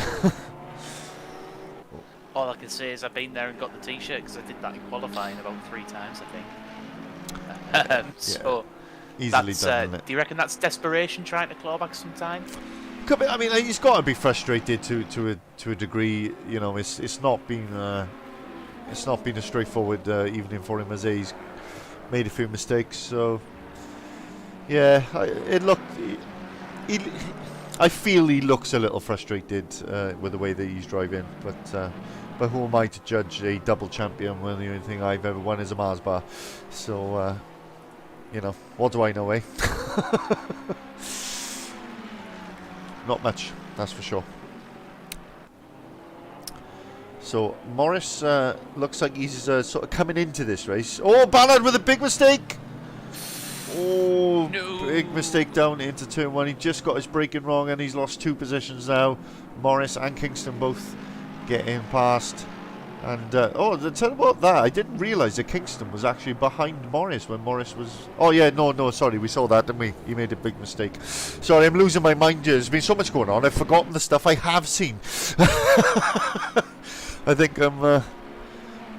You're losing your mind. I am losing my mind. He's losing his mind. And I'm reaping all the benefits. Name that movie. Tom's... Oh my god. Not a clue. Not a clue. Not acceptable. Not acceptable. Absolutely. Is that the movie? Not acceptable. No. The Wedding Singer. He's losing his mind and I'm reaping all the benefits. How can you not know that line? You ever seen The Wedding Singer? Never even heard of it, mate. Adam Sandler, The Wedding Singer. Nope. Oh my god, you have lived. Oh, well aware of that. I sit on a sim every Thursday night. I definitely don't live. It's got Drew Barrymore in it. It's definitely worth a watch. She's fit. Oh, yeah. I can't believe you haven't seen The Wedding Singer. I'm slightly taken aback by the fact you haven't seen one of the most popular films of the late 90s. I know my plan tonight. Yeah, watch The Wedding Singer, and when you hear the line, he's losing his mind, you think, that's what Mike was on about. But until then, you have absolutely no clue what I'm on about. Not a Scooby-Doo, but there we go. What were we doing? Oh yeah, we were watching a race. And let's go back to the racing and stop talking absolute nonsense. I have some intel, Mike. Yes, Intel. We like Intel. Intel from Ted Brundle. Intel inside. 18 seconds of damage for Adam, and he says that apparently on stream he's saying the cars fell off all race. Got to be ballast related. Has to be ballast related. Yeah. I mean, he certainly looked comfortable enough on Tuesday in the sprint races. So it is a bit of a surprise to see him struggling that much. But I mean, it's just bonkers. I mean, ACC does throw a couple of curveballs your way, but it just shows. I mean, these boys practice for hours and hours and hours, and even with all that practice, you can still turn up and the car can suddenly feel like an absolute pile of nonsense, which is basically what happened to me a couple of weeks ago at Suzuka. The car felt great all through practice, great in qualifying, and then the races it felt like I was using train track wheels as opposed to wheels with tyres on, because it just had no control at all. And it does that to you, doesn't it, Aaron? And this sim has that level of realism where it can throw these anomalies in and keep you guessing. No, you're right. I'm just laughing in my head because I thought of you as like Thomas the Tank Engine, but in Porsche form. So, it's about as fast. Mike the Pigmobile.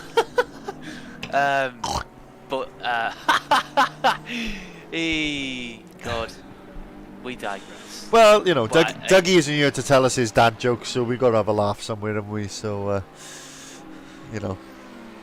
let's keep it entertaining. We keep it light and entertaining. Okay. I tell you what, Zenko with the fastest lap, that's a surprise, but shows how good the Porsche is really in the wet and how talentless we are once again. Oh, absolutely. I still insist if I'd had my new wheel, I would have been okay. It was all. I think you'd have beat me. It was all because of the G29. No, basically, yeah. I'm beyond useless in the wet. Beyond useless. Come on. Rule number 1 of sim racing, Mike. It's never your fault. Well, I'm a bigger man than most then, because I can tell you one thing. Tuesday was my fault. I am beyond, like I say, useless in the wet. I don't know why. I used to be really good in the wet. In the olden days on Project Cars, I was good in the wet. Even early days on this, I was good in the wet. But for some reason, I am just talentless in the wet now. I got no idea why I'm so far off the pace. It's just astounding. I'm off the pace in the dry, but usually about a second off, which I'm hoping to close that gap a little bit, with my new wheel. But I tell you what, talking about it, people say, don't blame your equipment, but Jesus Lord, I've moved to direct drive, and I did 5 laps around Imola in the Honda NSX and beat my lap time, pretty much immediately. And then did the same at the Nurburgring and beat my best lap time in nearly a second and a half. It's astounding how much having a better piece of equipment to drive with does make a difference, especially on a sim as realistic as this, or something like iRacing. Honestly, it's blown my mind. We just need to get you a nice little cockpit now, Mike. Ooh, a little bit of a power Good slide. save. Yeah, nice little power slide there from Kingston. Do you know what? It fits on my play seat. It'll do. That'll do, pig. So the main thing is getting rid of the Porsche. Yep, agreed, approved. The main thing for me is just, I hope if we have the same play seat, we have the same mounting deck. I just hope that it can take the torque from the direct drive. Oh, Adam spun into the pits. That wasn't an ideal entry there. That was very strange. His car position was very much off. Let's take a look at the replay. I just wonder if that's an accidental box and he's kind of rolled with it. I don't know. So this is Foster entering the pit lane. If the cameraman will catch up. Oh, a late decision, I think, by the look of it. Yeah. Must be, because I think when he's broke there, obviously the replay's cut away from it. His car was like, he was sort of semi-drifting through the corner. Yeah. It just made me think, I wonder if that's an accident. Yeah, absolutely. Could be, but he's rolled with it, as you say, whatever it was. Honestly, I can't. This one is direct drive, and yes, the play seat can handle it. I've only got the 5 Newton meter torque one, not the 9. Ah, okay. So it depends not the on wrist murderer. No. But I mean, I did it more for feel than strength, if you sort of know Yeah. what I mean. And Yeah. plus, you know, I don't use it enough to warrant spending thousands, which was why when I saw this, so I got the R5 base, because when I saw it, I thought, for that level of money, just under 600 quid, I can justify that, you know, for the amount that I use the sim. If I was like these guys racing week in, week out, then I probably would have invested a bit more. But then I would have had to have changed my rig and everything as well. So, you know, this was the best middle ground, I guess. But yeah, honestly, mate, it makes such a difference to how you feel the car, and everything else. So yeah, do it, Aaron. Do it. Save your pennies. Ooh. Well, apparently, Dom is saying that he did have a small spin and got another 3 seconds of damage into the pits. Oh, so it's Just bad to worse. long story short, it's not going his way, is it? But who's driving really well at the moment is Wes Bakehouse. He's just got the fastest lap of the race and has closed the gap to Lloyd Reed up to less than a second. So let's see if Wes, as we enter the second phase of the race now, we've had the first 40 minutes. We are just past the halfway mark. And Wes Bakehouse now battling away for second position. And only 6 seconds off the lead, so you know, still got a win within sight. Not a huge gap to make up there. A little mistake from the leader, and he could well be in with a shout. So let's just take a breather for a moment. Why don't we have a little run through the field? Just give everybody a bit of a shout and see where people are. So Ant Brownell is our race leader, showing the pace that he showed on debut, and has got himself comfortably out in first place at the moment, just under 5 seconds ahead of Lloyd Reed, and he's battling away, as you can see there, with Wes Bakehouse at the moment. We'll keep an eye on those two as we run through the field. Matty Zenko is in fourth, with Graham Morris down in fifth. I say down in fifth, he's actually done really well so far. He's gained 3 positions in this race, and he's had some great battles along the way as well. Alex Kingston is in sixth position. Luke Barnard in 7th. Bart Tonks in 8th. He's had a couple of adventures early on. A couple of people have made pit stops, so there may be a couple out of position here. But at the moment, Bart Tonks finds himself in 8th. Oh, he's a bit of an unauthorised Scandi flick, I'd call that. Rich Arnold finds himself in 9th position at the moment in the Honda, and Josh Copeland on debut is in 10th. Michael Mooney up to 11th after starting from the pit lane. Alan Davis in 12th. Adam Foster out of the pits now and in 13th position.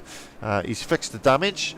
He was in the pits for a total of 83 seconds. That's a very, very long pit stop.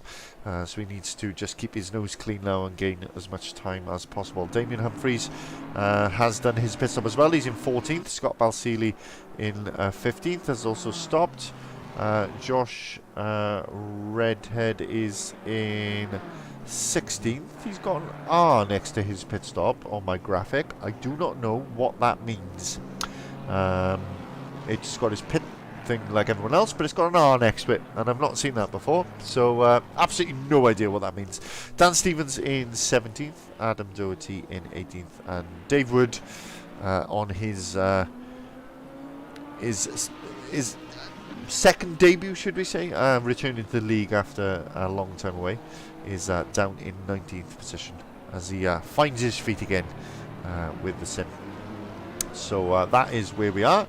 Bakehouse still behind Reed, so we haven't missed anything there. Tonks is into the pits now, so the pit stops are coming thick and fast. Aren't many so far looking to no stop it or do a splash and dash towards the end. Everybody appears to be stopping for a normal sort of scheduled pit stop at the moment, but we will keep an eye on proceedings and see if that changes. So where is Foster now? He's in 13th. Just keeping an eye and see where the overtakes are going to come from and where the action is going to happen for us later on. So none of our featured drivers are anywhere near any other drivers, so we won't pop onto anybody's additional camera in the bottom left for now, as there's nothing to see. Michael Mooney, though, is catching up to the back of Josh Copeland, so we will keep an eye on that. Bart disqualified for speeding in the pit lane. Disqualified for speeding in the pit lane. That is... That's what I'm being fed by Dom Ingle. Wow. So there he is. I mean, it takes a lot to get disqualified, to be fair. But yeah, he obviously has. But yeah, wow. But there he is in the pit lane, not moving. So maybe Adam will be able to go into administrator mode and remove that and reinstate him, and he'll be able to rejoin the race. That can happen, but of course Foster is out on the racetrack, so that's not an easy thing to do while you are trying to race. But yeah, at the moment it looks like Bartong's, we're being told then by Kravitz at race control that there is a disqualification there for Bart Tonks. That is a huge shame. He's saying it showed as a disqualified on Adam's stream. Yeah. So, but still strange though. It's very weird. I didn't know you could get disqualified for speeding in the pit lane. I thought you just got to drive through. It depends on how severe it is. Ah, I see. If you just don't quite slow down fast enough, I think you get a drive through. But if you excessively speed, then you get a disqualification. I think. I'm sure Mr. Kravitz in the chat will tell me if I'm wrong, which I probably am. But I think that is the case. The punishment fits the crime almost. But there we go. So we're still watching the battle for second position. Humphreys in the background there is a lapped car, so he's not included in this battle. As we watch Lloyd Reid, I mean, how well is Lloyd Reid driving this season? I know I said last week, that I didn't think he had what it took to win the championship, and I didn't mean that in a nasty way. It's just he's always been fifth or sixth, a couple of podiums here or there. He's not looked like a race winner, but I think you alluded to it perfectly in that I'm wrong in that his consistency has just pulled him into this championship battle. So I almost feel like I owe him an apology for saying that he wasn't in the fight, because he absolutely is, and he keeps proving me wrong just through nothing but his consistency on track. You can apologise in the driver interviews, I think, Mike. He's absolutely smashing it, and he seems to be the only guy who's driving well with ballast at the minute. Dom is saying that you're correct, Mike. Wes can win this, and I tell you what, that's not looking too bold at the minute. I tell you what, on that point, sorry, Lloyd just and Wes are both catching hand. Yeah, that's what I was going to say. the gap is reduced by about 2.5 seconds since we've been talking nonsense. So it's not over. It's certainly not, and you can actually see the Aston Martin now in the foreground as well. So yeah, that is getting interesting. That is going to be key when it comes to the pit stops, because you can easily lose 2 seconds in a pit stop if you just overshoot your pit box slightly, or you happen to have picked up a little bit of damage or something. All these things can have an impact on your pit stop. So got a conspiracy theory from Dom. Yeah, and could be fuel saving. Could be, yeah. We might see that. We might see that no change, no fuel strategy come through. Yeah, absolutely.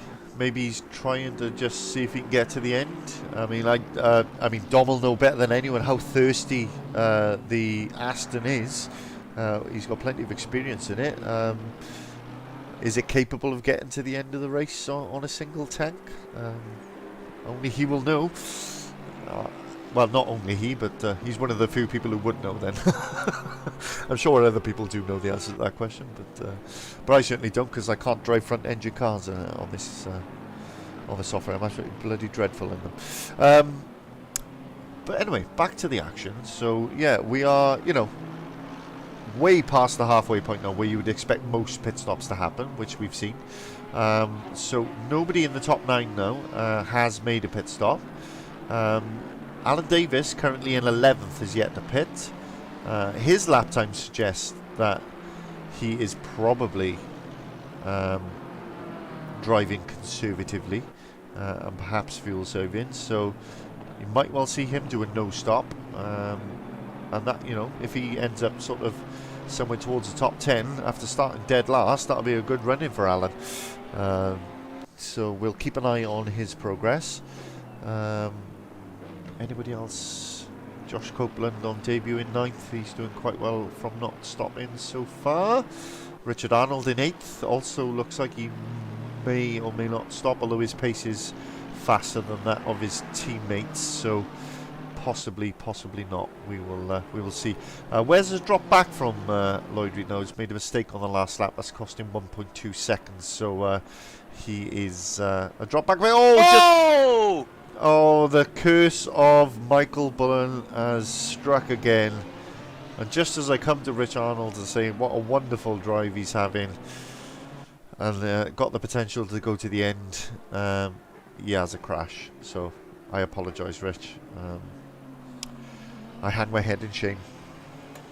That's literally the definition of the commentator's curse there, wasn't it? That it couldn't have been any more PDF, Mike, in my opinion. Oh, there we go. Yeah, absolutely dreadful. So Ant Brown then doing similar lap times now to Lloyd Reed. He's made a couple of mistakes, so that gap did come right down, but it's sort of levelled out at about 2 seconds now. Beerhouse has dropped back a little bit, as we said. Poor previous lap means that he has dropped to 2 seconds behind as well, so it's sort of neutralised a little bit there. I'm just going to pop Mooney's stream up in the corner there, because he's getting reasonably close to Josh Copeland there, so we'll keep an eye on him and see if we can catch the overtake of the Honda on the Lexus, the only Lexus we got out there. So, absolute beast, that Lexus. I could not get the hang of it in Snetterton. yeah, I quite like it. It's the only front engine car I can actually handle to a degree, but even then I'm still not comfortable in it. I just think my driving style just does not suit the front engine setup. I need that weight towards the back of the car. It's just the way I drive, I guess. But that's the beauty of this, isn't it? We're all different, aren't we? And we all have different preferences and such. So yeah, everybody's got their little quirks and what they like and don't like. So,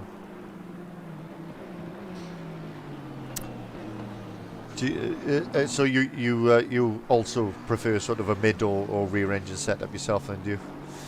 I like I don't know, I kind of like the front. I don't know how to describe it really. The reason why I really get on with the Porsche is it feels like a very savable car. It feels like it's quick and going sideways, whereas with the front engine car I just feel like it feels so much more clumsy. It just doesn't feel natural at all. I relate the Porsche to driving like a go-kart the way that I drive it. I kind of just slap all the brake buys to the back and fling it into the corners and just catch it and pick it up mid-corner. Yeah, I can't drive it like that. See, I think that's probably why I'm not getting on with it as well. Although, yeah, like, to be fair, I did. I'm talking about myself again, but I did 5 laps in the NSX earlier around Imola, practicing ready for next week's sprint races, and to test out my new toy, obviously. And I did. Like I said, I beat my lap time. And then I matched it in the Porsche within 8 laps in the Porsche. I'd matched my time, and I was back. Yeah. I was down into the 143s even in the Porsche. So I can drive it, but I have to set it up very differently to the way you get speed out of it. I have to have my brake bias forward. I have to lower the newton meters on the rear diff, and I have to really play with the setup to get it to work for me. So it's probably not the car for me, because I have to compromise its features too much to get the best out of it. So I'm certainly more comfortable in the Honda anyway. That is for sure. And the McLaren before that, I was pretty quick. And although the McLaren always seemed like it wanted to kill me, But people say that about the Honda, so it's horses for courses anyway. So back to the action. We've talked enough about stuff. So Foster is pretty close to Davis now. Davis, not gonna make it easy for him. We know how shrewd a defender Mr. Davis is, and it's Honda versus Honda, so no advantage to be had in terms of power, but a much better exit from Foster, who has done his pit stop. So he's going to try and do a Barnard around the outside, but Davis just placing his car nicely there. That will, though, give Foster the inside for turn 2. Oh, little tap. Little tap there from the two of them, but that'll be okay. And through Foster goes, and up into 11th. Probably not where he thought he would be at this point of the race. No, not at all. Quick one, Mike. Yes. Do we know what the fastest lap is? The fastest We lap. have a certain person asking. Yeah, the fastest lap so far is Wes Bigos, which is a 2:05.3. Nice. So the next nearest to that is Zenko with a 2:05.5. So he's a good 2/10 safe on the fastest lap, if you like. So yes, that is what the quickest lap has been so far in these conditions. Of course, nigh on 10 seconds a lap slower than what you would expect to see in dry times, I believe. I mean, I'm sure our resident expert in the chat will tell us, but I believe these guys were probably looking at a 155 in dries, in dry conditions. Oh, Rich Arnold, yellow flag. What has he made another mistake? I can't select him. Oh, he's dropping down. Yeah, I can't. Dropping way down. I can't select him, so I'm not sure if he's. Yeah, he's disconnected by the look of it. Oh man. That's a shame. I'm trying to see. Doherty made his way back in, so that's good. Good. I'm pleased for him.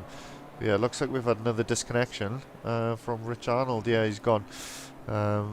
So he's gone. Yeah. So yeah. Just to put in context. Sorry, what I was saying was to put into context the difference weather makes is that, each lap is 10 seconds a lap slower, roughly, than what you would expect to see in dry conditions. So of course that means we get less laps as well. But because that 10 seconds over the period of an 80-minute race certainly add up to quite a few laps. Yeah, and I suppose that has a knock-on effect with fuel consumption and tyre wear and a whole sort of plethora of factors that you kind of don't think about, because that's never an issue, is it? It's like I would have never ever thought about the race being that like amount of laps shorter. Like that's a good old couple of miles, that. Yeah, well, exactly. I mean, if you consider the fact that it would normally be 42 laps, and you're talking 10 seconds a lap, so that's 400 seconds. So what is that? That is, 8 minutes? So yeah, you're losing about 4 or 5 laps basically in the wet conditions. By my very quick rough maths there. But based on the fact we're on lap 27, there's 11 enough time for 11 laps left on the clock. That would give us 38 laps, and yeah, like I said, 42 laps. So yeah, you're losing about 4 to 5 laps, but less basically because of the weather, which is, as you say, it's not something you consider, but it's something people may not have considered. They may have way overfueled, or perhaps they've underfueled, misjudging that. Or, trying, although I suspect they've all probably just brimmed it and are trying to get to the end. So, on the note of pit stops, the only person in the top 8 to show that he has pitted is Michael Mooney, but he hasn't. He actually started from the pit lane, so he's gone from last up to 8th. So quite the drive at the moment. And if you start from the pit lane, does that count as your pit stop? It doesn't, but there is no mandatory pit on this. It's just people usually have to. Right. People usually have to pit, but there is no mandatory pit stop. So, as far as I'm aware, I believe that's the setup. So yeah, Mooney is showing that he's stopped as well. He is going around, but his stream is stopped working. That's all it is. So let me just take a look at it, see if I can refresh the feed and get it working again. Doesn't look like it wants to work. There we go. It looks like we got it back. So I thought we'd lost another one then. As Rich Arnold has made his way back in, which is good news. I'm sure he is utterly furious by the fact that he got disconnected after already making a mistake. But he's now down in 16th place and 3 laps off the lead. So Ant Brown's still leading then. Probably is fuel saving. So less than 20 minutes to go now. So other than a splash and dash, I'm not expecting to see many pit stops, if any, from these top 9 drivers. So Foster is 30 seconds behind 9th place. So it looks like, unless we do get some pit stops, Foster is going to finish in 10th position. And that is as good as it's going to get for him. Alan Davis in 11th looks pretty safe. Damo Humphries, who has stopped, 44 seconds behind him then. So yeah, it looks like those that did stop at Laguna Seca and regretted it are choosing the opposite option today. So it's kept the strategy interesting, hasn't it? Yeah, I suppose it kind of leaves it a bit more open to interpretation and a bit more guesswork for us, because we don't quite know which one's the right one, do we now? It's like, could it work? Couldn't it work? Is it better? Is it faster to stop? Who knows? We don't know. No. Stay with us. I think in terms of the raw pace, but yes, of course, it's going to be faster to stop. But what we mean by that is, at the end of the day, is the time it takes to finish the race, and you've got to factor a pit stop into that. And this is what if you're an F1 fan, it's what they're talking about when they talk about whether it's faster to do a 2 or a 3 stop strategy, for example. Is it faster to drive faster in between the stops and use more tyres and do an extra stop, or is it faster to do laps that are 2 seconds a lap slower but have one less trip through the pit lane? And that is what strategists in real life get paid a lot of money to work out, isn't it? Whereas these guys have all got to do it themselves. I don't know how they do it, Mike. I mean, is there a software you can use, or is it just go out and practice to see which one you think's faster? There is software. There's Motec, which is telemetry software, which will give you an idea of optimum performance, on fuel, tyres. It even tells you, gives you telemetry for your braking and acceleration and which corners you're losing speed on, and you can overlay it with other drivers so you can see where you're gaining and losing time. So there is that level of software available even in the sim world, like you would have in real life. It's quite astounding. Whether these drivers use that type of stuff, I don't know. There's also some more basic stuff that just sort of predicts, based on the conditions, how much fuel you're going to need, and and things like that. But yeah, like the Motec software is it, but I haven't really used it because I'm not really talented enough to worry about that. I just worry about finishing the race mostly at the moment, but maybe I'll come to use it at some point. But yes, there is software available for such things. Wow, never knew that. What a world we live in, eh? I don't know why I'm saying it just re-entered my mind. Kingston's got the fastest lap after seemingly struggling earlier on. Do you know what? I was about to say that, and then you went, ooh. So we noticed that, but at the same time, but he's done a 205.2, so he's taken the fastest lap by 10th of a second. Zenko into the pits.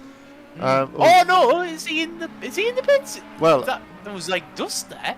According to the graphic on mine, he's into the pits, but I think we've lost another driver. I think yeah, I can't select him again. We've lost him. We've had another disconnect. Oh man. Matizenko has had a disconnect. Yeah, he's gone. There we go, he's gone. He was on for a cracking result as well. He certainly was, but that a great benefit to Kingston in the championship battle, because he's gained a position back from that now, which will obviously help his deficit in this race to Lloyd Reed.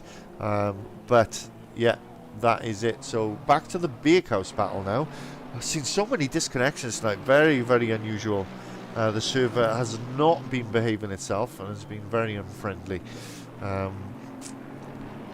But I tell you, credit where it's due to Lloyd Reed, mind. He's still looking forward, still keeping up with Ant Brown, rather than looking in his rearview mirror and panicking at the on-charging weed machine. Yeah, he's still looking forward, still trying to catch Ant Brown, which is a difficult thing to do when you're under pressure from behind, isn't it?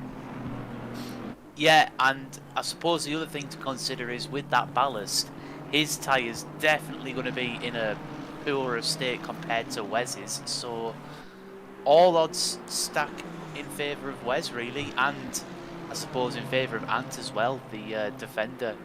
So with all those factors considered, you've got to hand it to Lloyd and say, well, yeah, you're hanging on, you're doing well. And like I said earlier, by far the best drive out of all the people with ballast tonight.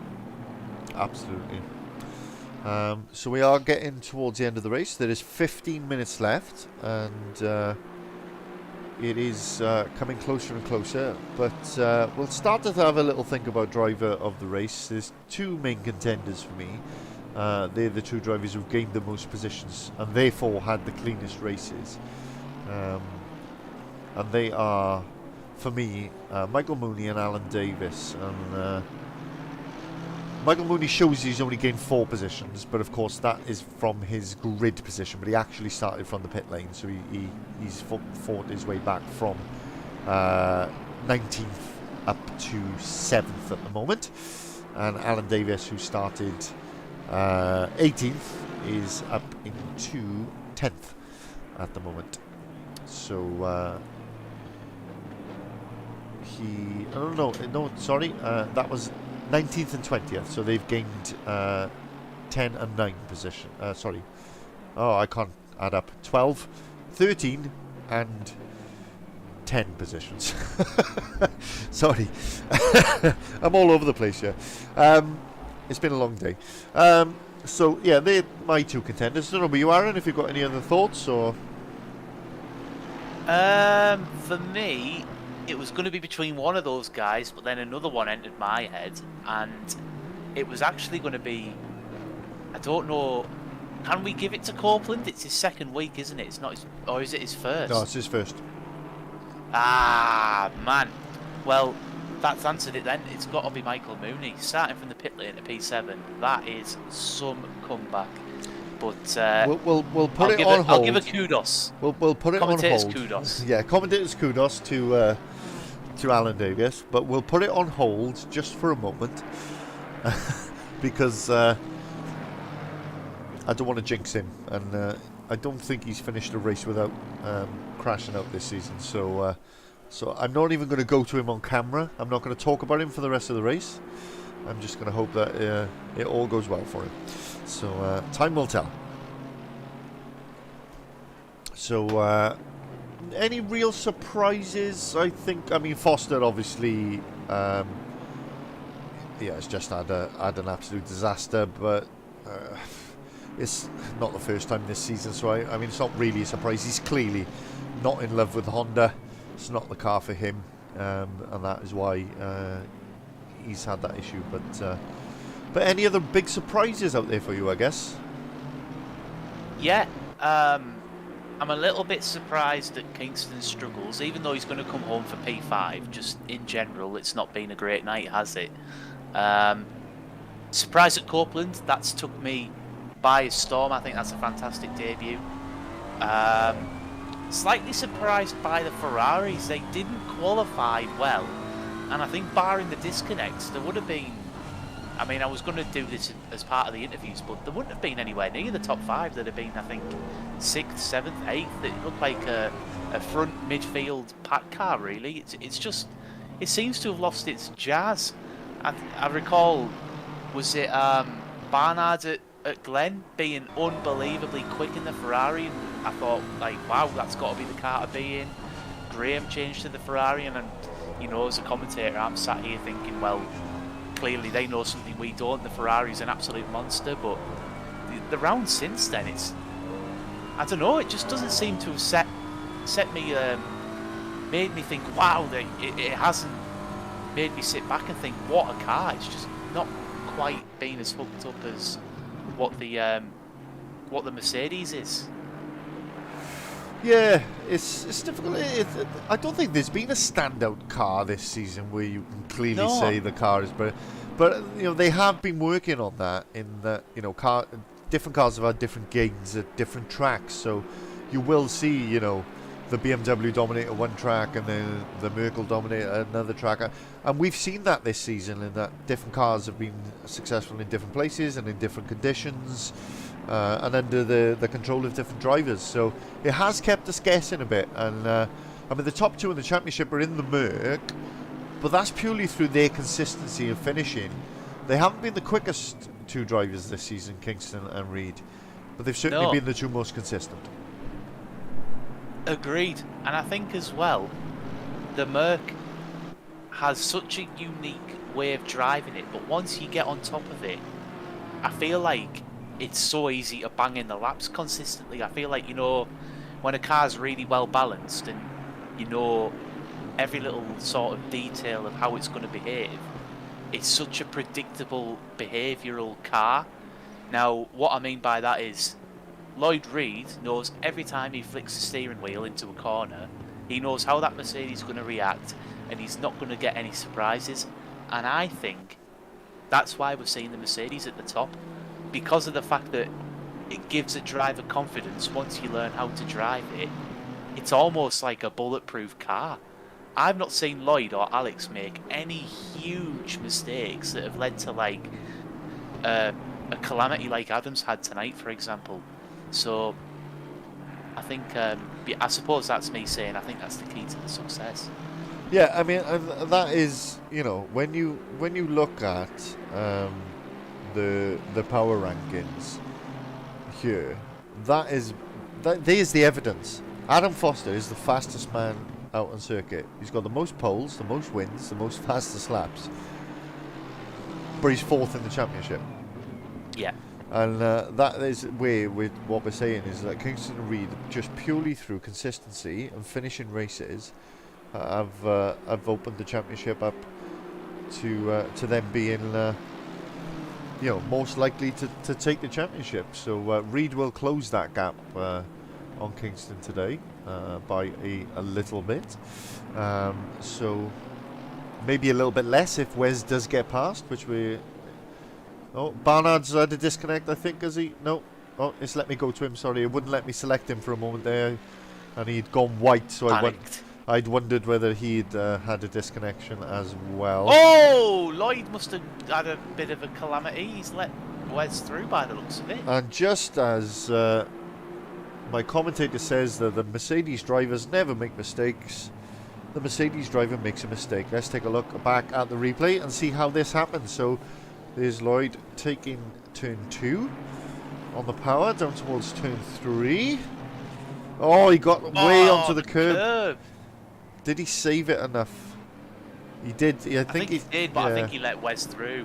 Yeah, if he'd come back onto the racing line there, that just would have been dangerous. So there we go. So the big question now really is, can he fight back through? I mean, Wes has clearly been quicker. Maybe not quite had the pace to make an overtake stick around here. Not sure what kind of delta you need in the wet to make an overtake stick. But yeah, a mistake in the end. Just a simple thing. Couple of centimeters too wide onto the green slippery paint, and in these conditions you just can't afford to do that. In the dry you can go out there all day, but in these conditions, absolutely no way. And that's it. That's second down to third then. So a little bit less of a gain on Kingston than he would have been hoping for just a couple of moments ago. Oh, Lloyd's gone really deep there again. He totally clattered the curb. Not sure. My internet's obviously working because you can talk to me. I shut the YouTube down about 2 minutes ago. It says because, I'm having some Wi-Fi issues. it says it's working again now. Oh man, didn't know. What a load of poo. Is Wes still close to Ant? Oh, I think it's working Yeah, again now. it's very close. Very, very close. Not sure if we're live or not, so I won't. Yeah, it's live now. Won't bleep myself, but yeah, you've Right. missed a Stormer. There we Lloyd's go. caught back up to the pair of them as well because he was a bit further back. So sorry about that, folks. We're told the stream went down for a moment. It looks like it's reconnected now. So hopefully that'll be okay for the remainder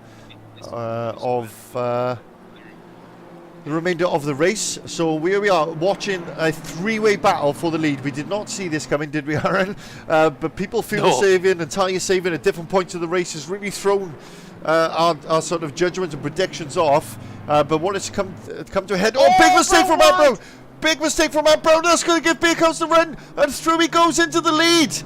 Absolutely brilliant. A big mistake there from Matt Brown, and that has put Beercoast up into the lead, and the Aston Martin after leading from the first corner of the first lap is now down to second place. Let's take a quick look at the replay and see how Beercoast got that done and see what happened to Ant Brown. So he just got so deep and then lost the back end, and he just had to collect it, and he did well really not to have a bigger accident. So and through he comes then up into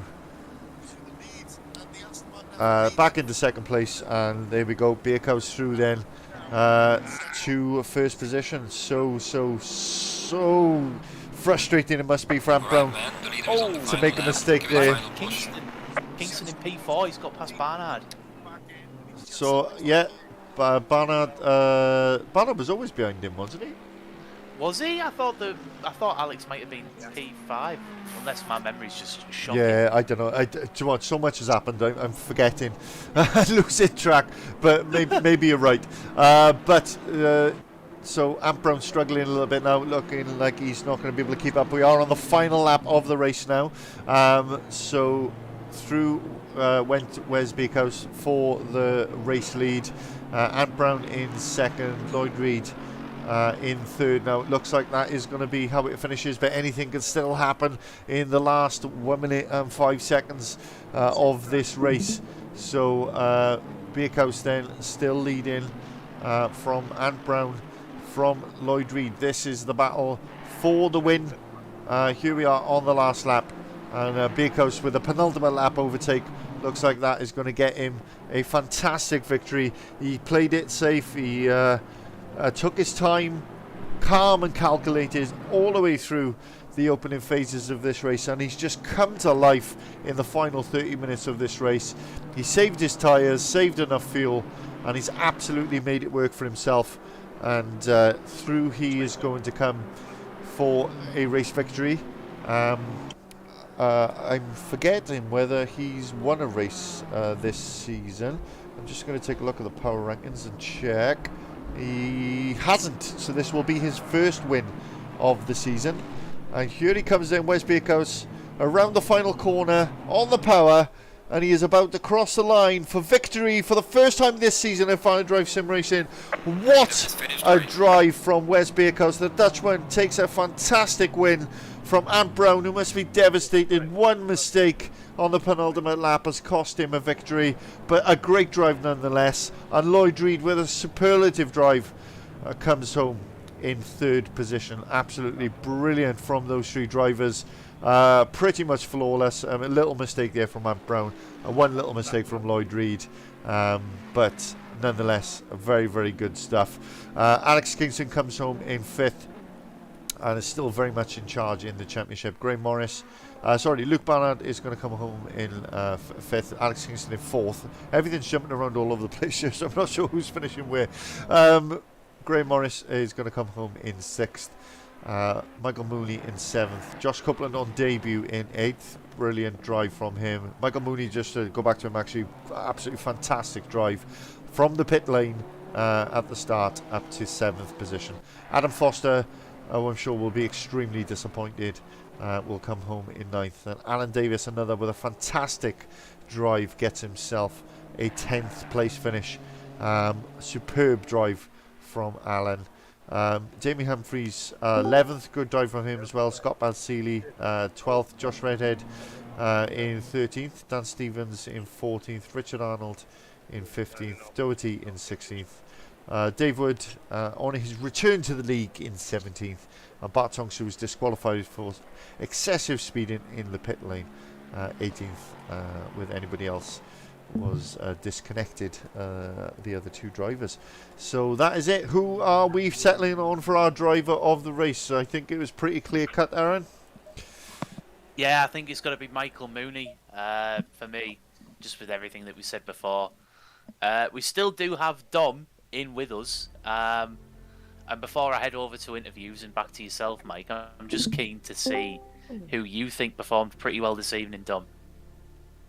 I actually think, I think a very, very strong drive from Wes in the circumstances. So difficult to overtake in those conditions, and he forced Lloyd into a tiny mistake, I think. And Ant was obviously massively fuel saving in the Aston. I must admit, I didn't think you could do a no stop in the Aston, so he must have been fuel saving pretty heavily. So I think in terms of solidity of drive, I'd probably give it to Wes, but yeah, Mooney again, superb drive through the field.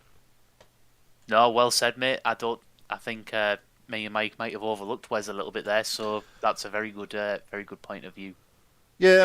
Plus, I called it, didn't I? Halfway through, I said Wes could win this. Yes, you did. I mean, sometimes it's difficult to give it to the race winner in it when they've had a win, and sometimes you just want to give other drivers a bit of kudos. But it's not to take anything away, as we said. That second half of that race, Wes drove superbly well. But yeah, Dom, you don't have to watch in the shadows next time. Come into the comms box and join us. We always welcome. And thank you for your insight tonight. It's great to have you. Great to have your thoughts, especially for us amateurs who know nothing. It was a shame there was a few disconnects with people as well, I think, tonight. Yeah. Which was a real shame. I think 2 or 3 people have disconnects. Yeah, there's clearly some gremlins because the stream obviously froze for a few moments as well. So there's a couple of internet gremlins out there somewhere tonight causing a few issues, which is a shame. But there we go. So yeah, Michael Mooney with driver of the race, going from pit lane to 7th, which is a superb drive in those conditions. Absolutely brilliant. So yeah, we move over to the driver interviews, and it's great to have a selection of drivers. That was a bit of a hectic race, but enjoyable nonetheless. Aaron, I'll let you kick off the interviews today, mate. Pick someone to talk to and ask them a question. Cool. Well, I've made a list of notes in my phone because I'm sick of coming to interviews and forgetting what the hell to ask. So I will go to Luke Barnard first, and I'll say you had a good little battle with Alex Kingston, but it seems like a few mistakes cost you what could have been an even better result. Are you happy with tonight, or are you sad about what could have been? I know it was only one position in the end, but it all adds up, doesn't it? Points in the end. Yeah, my headsets went out of battery. That's all right. We can still hear you fine. During the race, that's what happened. I was trying to. I was trying to plug it in, and I kept making mistakes. But if Kingston can hear me, that side-by-side action was mega. He gave me all the room. No, there was quality. It went on. It went on for so many laps. We couldn't believe it in the comms box. We were blown away by it. I can't believe Round outside worked twice. I honestly, yeah, that was brave of me. But yeah, that was great. You gave me all the space. It was awesome. It was brilliant. Sorry to interject. I was just saying we had Graham's on-board stream as well as watching it live, so we had it from 2 angles and watching that battle, and it was fantastic to watch. Yeah, that was epic. Awesome. But yeah, disappointing. I think I could have done a bit better tonight, but yeah. But on to the next one. It was great fun though. It's really, really tricky. Really tricky. No, I mean, me and Mike can vouch for Tuesday's trickiness. It just seemed like there was at no point the track gripped up. I think before we drove Watkins Glen in the wet, and there was seemingly still a bit of grip in the car, and the front end still had a bit of point in it, or it did for me anyway. But it just seemed like tonight was a totally different beast altogether, and really, really, really tricky to hook it up. Yeah. I was shocked that the fuel was really close at the end there because the pace was quicker than I was expecting. But well, that was great. I enjoyed that. Well done, bud. Well done. Over to you, Mike or Dom, if you want to ask anyone questions. I won't force you into it. But Yeah, you can be a guest interviewer, Dom, if you want. Do you want to ask anybody a question? Not to put you on the spot, or you just listening in? He's not there. He's not there. So I'm going to go to Rich next. Hello. So I bet you can't guess what I said about 30 seconds before you crashed. Something about me doing pretty good and being in the top 10, I would have thought. Yeah, it was something along those lines, and then I literally went to you on camera, and off your track you went, mate. And then obviously the disconnect was just the final kick in the ghoulies that you didn't quite need tonight. But I mean, take us through the positives. It was pretty uneventful race tonight. I mean, I'm drugged up to the 9, so I was floating around all over the place. But yeah, there wasn't really much going on. I sort of found myself in between sort of two packs, sort of happily, merrily going around on my own. We went for a no stop, which I think probably was the best way to go because we were probably 3 laps to the good on fuel. We started with a full tank and just went for it, see what went on. And yeah, that little mistake you saw left me with a little bit of damage, but it wasn't crazy. And then yeah, sort of pootling around happily in P8, and then the game crashed on me, which was nice. So yeah, came back in the pits. Came out again and was on my own again. So yeah, bit of a nothing race really. Not much going on. Had a bit of a battle with Bart to begin with, but apart from that, there wasn't much happening. But nice to see Dom and a little chicken back in the group. Where's he gone? Where's the chicken? There he is. I can see the chicken. There he is. Dave's back. Very happy about Dave being back. So yeah, good to see Dom and Dave back. But yeah, other than that, it was a pretty uneventful race for me, to be fair. Yeah, I mean. You've got to be obviously frustrated. A double top 10 would have really helped you guys in the team's championship, wouldn't it? Oh, massively. We were on for P8 and I think Alan was 11th at the time. I think someone else had a disconnect as well, didn't I? I think Zenko lost out of fourth place, which was heartbreaking for him. But that would have progressed us even more. I did have. I can't remember the guys' names now that were popping up on my screen. They were closing me down pretty quickly. I think Mooney was chasing me. I'm not sure whether they would have caught me or not. It would have been pretty close, but one of them things. We'll take it. But yeah, it would have been lovely to have a double top 10 tonight. That would really put it around on the team's championship. But it is what it is. We move on to the next one and go from there. We do on to Imola sprints. Good luck next week. And hard lines on the disconnect. It's just one of those things, isn't it? When you get a crash, there's nothing you can do about it. So. In a way, it's a little bit nice. It wasn't just me. It means there's something happening out there rather than it just being, my bad luck. But yeah, it's never nice, is it? Especially on endurance, you've done an hour and 20. Yeah, and that goes and happens. But it is what it is. What we do, right? Yeah, we had a few cars floating around in the air and that kind of thing tonight as well. So there's clearly a few gremlins in the old server world. So it happens. But there we go. Commiserations, my friend, and on to next. No worries. Cheers, boys. Over to you, Aaron. Cool. I'm going to go to Adam. Dom sort of fed us information all the way through the stream about your struggles, just saying that it was really hard for you and that the car just didn't feel balanced or feel great all race. It seemed like you could definitely hook a lap together, but I don't know, it just seemed like you lacked the consistency. Do you think it was a ballast issue? Was it? I don't know. We just couldn't put our hands on it because of how well you did on Tuesday. Yeah, same as me. I had a cracking qualifying, got the pole position again, and just went stupidly deep into turn 1. I just managed to fight back to P2, and then the car just started misbehaving, like a random slide in second gear at 50 miles an hour. It's just, once it goes, that's it.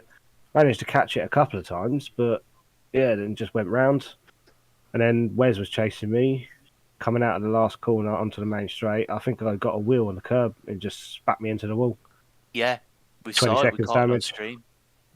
Yeah, even coming into the pit, So I spotted into the pits that it looked like you'd sort of semi-spun just going around there. And Yeah. that can't be a fast entrance either. no, actually, it was 18 seconds damage for the hit on the wall, and then half a spin into the pit wall, and gave Oh me my another 3 God. seconds. It was just then I come back out, and then it doing the same thing. The back end would just let go for no reason. So bizarre. Kind of regretting picking the Honda, but We said that. we've had a bit of We a did say stinker that. season this season. I'm gonna have to come back with one of the old faithfuls. Get yourself in an Aston Martin. Seems to Can't be drive that pretty thing. reliable. Can't drive it. Oh man. BMW Oh, or well. Porsche. That's what I'm thinking next time. Sounds like a plan, mate. Sounds like a plan. That's all I've got to ask you. I won't dwell on tonight because it's not been a fantastic one. No. Cheers, lads. You're very To you, welcome. Mike. Cheers, mate. Alan Davis. What can I say, mate? I thought that was a cracking drive. I mean, we saw you had a bit of action as Adam Foster was coming back through. Give him a bit of a love tap on the way through for the fun of it. But nice clean race. 10 positions gained, I think it was, in the end. You've got to be happy with that. Yeah, well, fish and chips out on deck, vodka and Red Bull, rain in Wales, Alan in 10th place. It's just kind of... they just go together so well, don't they? So, yeah, I kind of took a similar strategy to the first race this season. Just go round, and a bit faster here, and yeah, everyone just kept falling off or getting disconnected in front of me. So, one little bit of contact, which kind of ruined my strategy of just go long and be consistent, which gave me some damage. And then just a couple of silly spins at the first corner where I hooked over the curb and just pivoted the car, which cost me like 5 or 6 seconds each time. But other than that, pretty straightforward. Great to see Wes pick up a race win. For last, I don't know, 10 laps, I could see on my timing screen, I had the leaders there. And I think I was losing that time because I was concentrating on that more than anything. They were talking to each other. It's like, oh, Wes has got Lloyd now. Oh, flipping out, Wes is in the lead. How's that happening? I'm trying to watch it in my rearview mirror, and that's not juice it for racing fast, to be honest. But yeah, I can only assume it's quite entertaining on the stream, but quite happy with 10.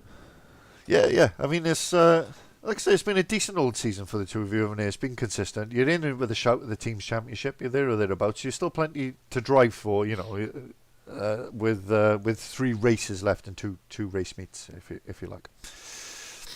Yeah, I think I said last time, I'm kind of taking the pressure off of ourselves. It's just went out and had a bit of fun tonight, and the only problem with the non-stop strategy, which was the obvious one to be on tonight, it wasn't much of a curveball because nearly everyone did it. I think the phrase I used to Stritch was, how do I make my strategy benefit being slow, which is what I've done a few times this season. But yeah, if we have a shout on the teams, we'll see what happens. I should imagine we'll both be reasonably strong at Imola. But yeah, who knows? It's all good fun. As I say every week, as long as we have fun, it's all matters. Well, we'll see you at the Imola Sprint next week, mate. Cheers, mate. Thank you. No worries. Aaron, over to you, my friend. Cool. Go to Lloyd. You must be absolutely... Well, I don't know, actually.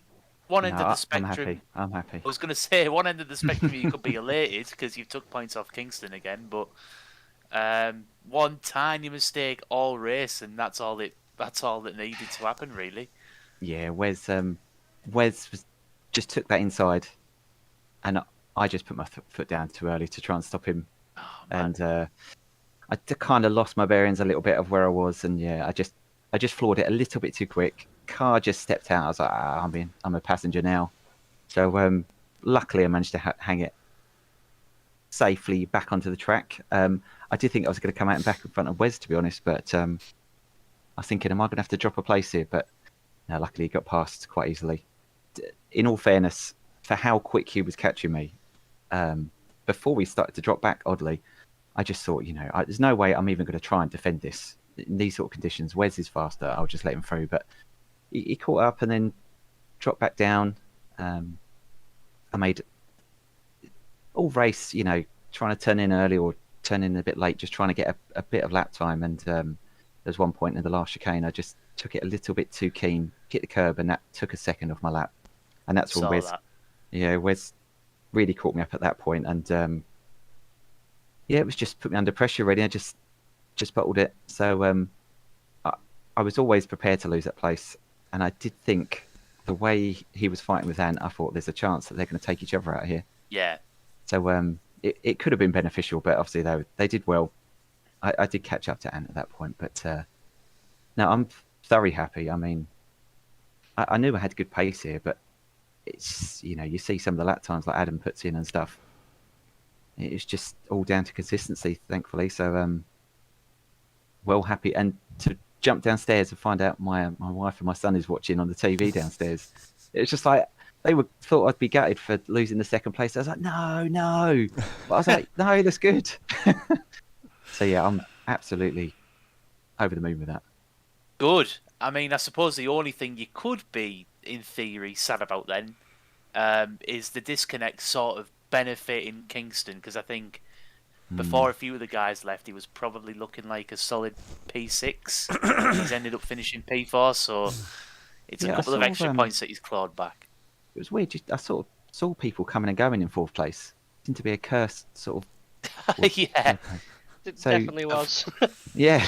So did you drop off as well, Graham? I had to splash and dash at the end. Ah, right, okay. So yeah, I was quite surprised to see Kingston back, but I mean, in all credit, he's such a fast guy. I'm not surprised.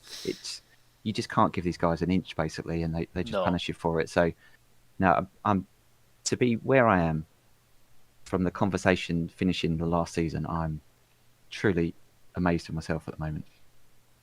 Yeah, well, there's still plenty of time for it to come around. I mean, it could have quite easily, if everyone stayed in the lobby, it could have quite easily been a night where you took a hefty chunk out of Alex's lead. But still 195 points available.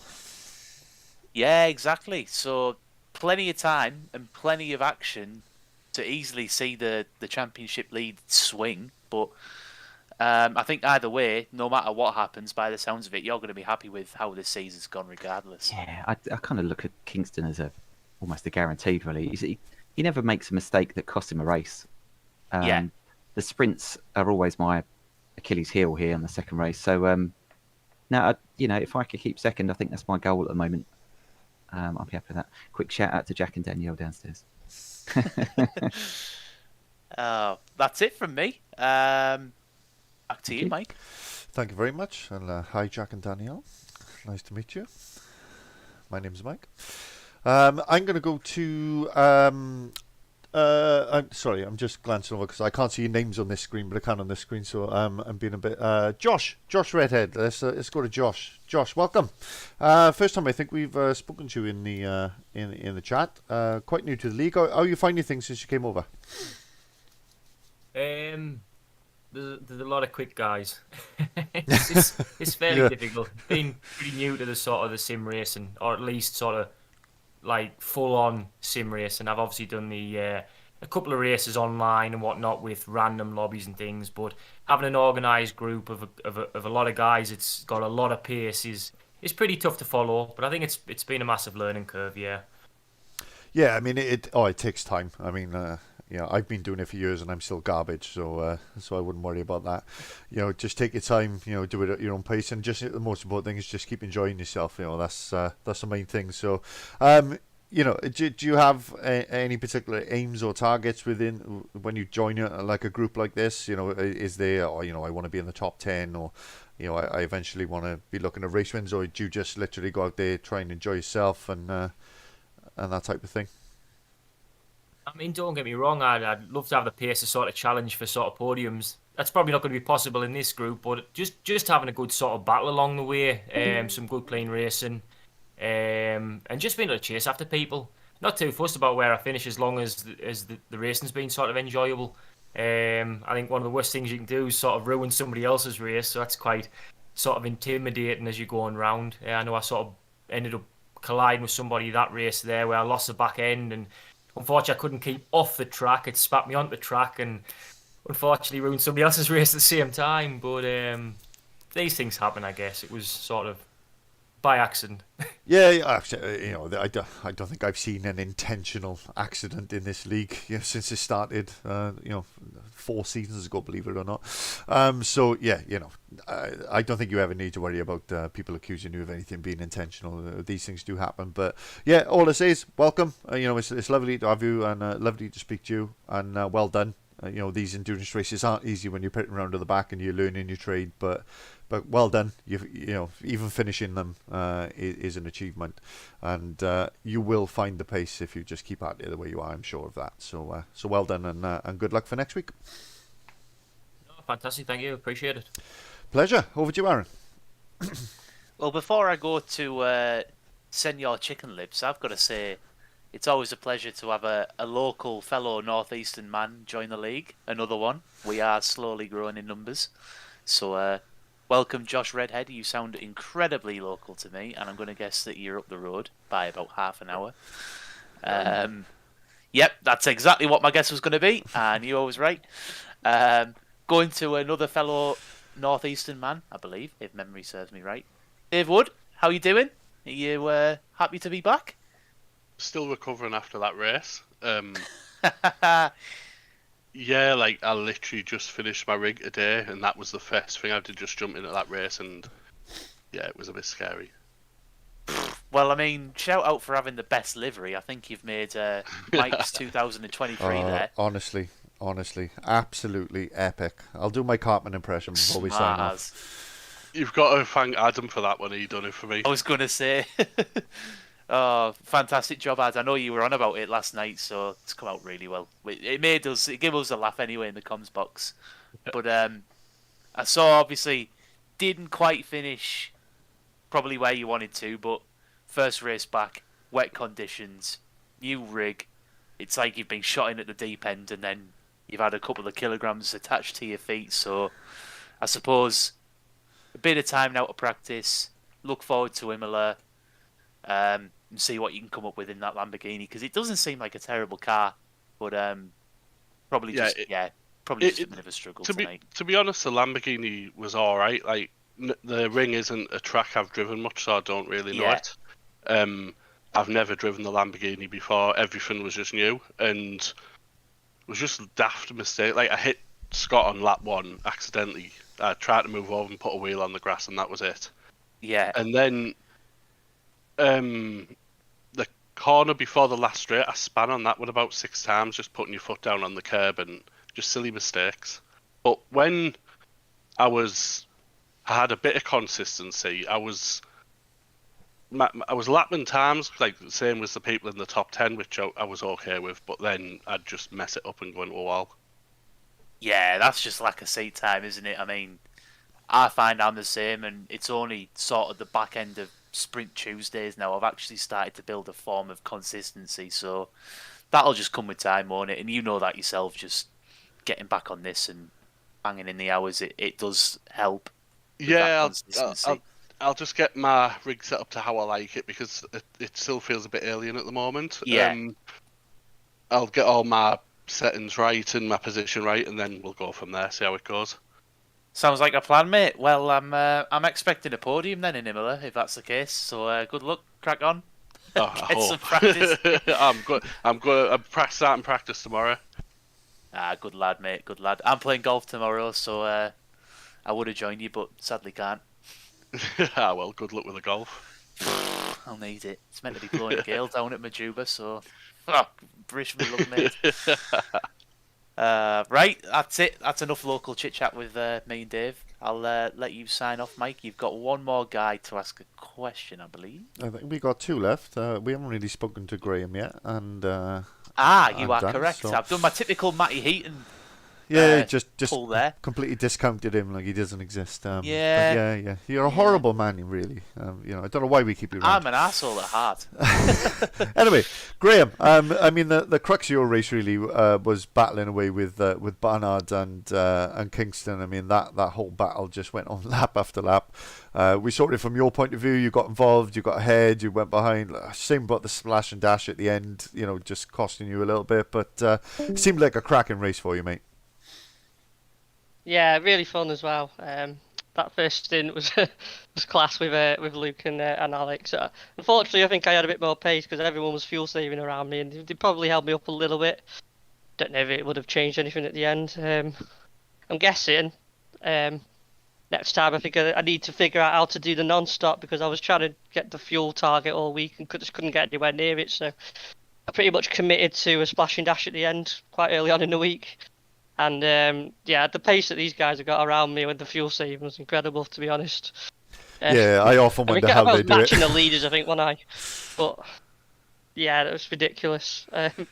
Yeah, I really enjoyed the first stint, and probably didn't look as good on stream at the end, but it was so tense. In like the last few laps, everyone was on minimal fuel, and I think if Wes maybe had crossed the line 20 seconds earlier, maybe some people would have run out of fuel and would have got a few positions, because I know Alex was tight.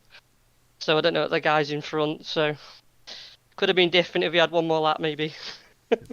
Do you feel vindicated now moving into the Ferrari? Because obviously, choosing to completely basically lose 2 rounds at the start of the season to change cars, a big decision to make. It kind of hugely affected championship. But do you feel like it was the right decision now?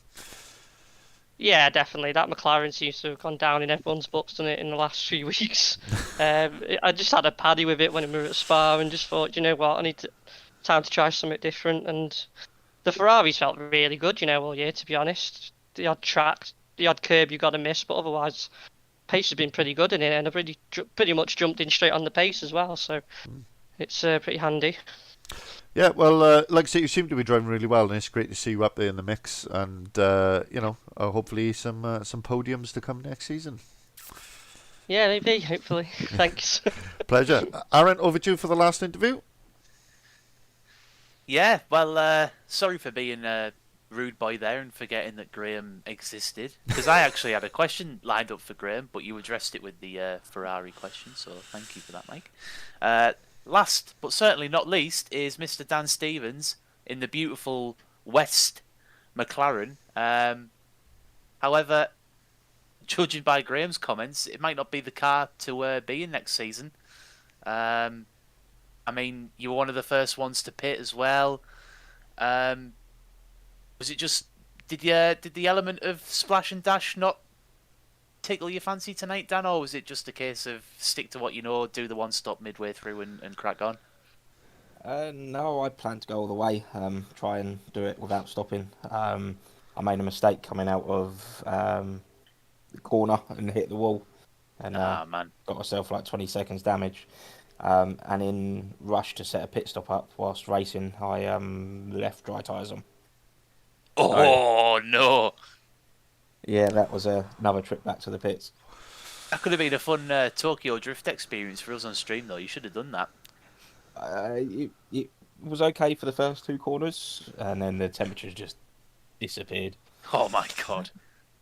I can't believe we didn't even notice that. But yeah, maybe it's lesson learned for next time. Set a wet pit strategy. Yeah, I should have done. I just didn't think about it because I didn't plan on stopping.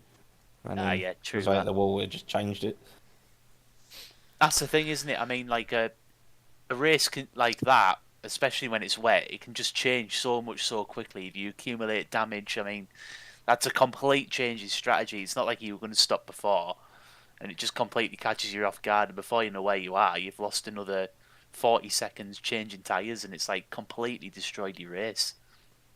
Yeah, I think it would have been all right with stopping, but just a slight mistake cost too much. I suppose at least, if anything though, a couple of the disconnects have worked in your favour to bump you back up the order. Otherwise, it might have been a bit, like a bit worse than what it was. Yeah, that did help a little bit there because gained a few places with people leaving. Yeah, just take what you get, don't you? It's sad for someone else, but it's good for the other side of the coin, isn't it? At the end of the day. Yeah, it's not nice, but you take what you can get. Yeah, exactly. Sometimes that's all you got to do on nights like that, especially if you've kind of made a bit of a mistake. You kind of preying on a bit of luck.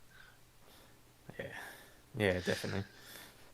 I feel like I've definitely asked this every week, but what's the crack then next year? Are you going to stick in that McLaren, or are you going to go back to the Porsche? Are you going to try your hand at something else?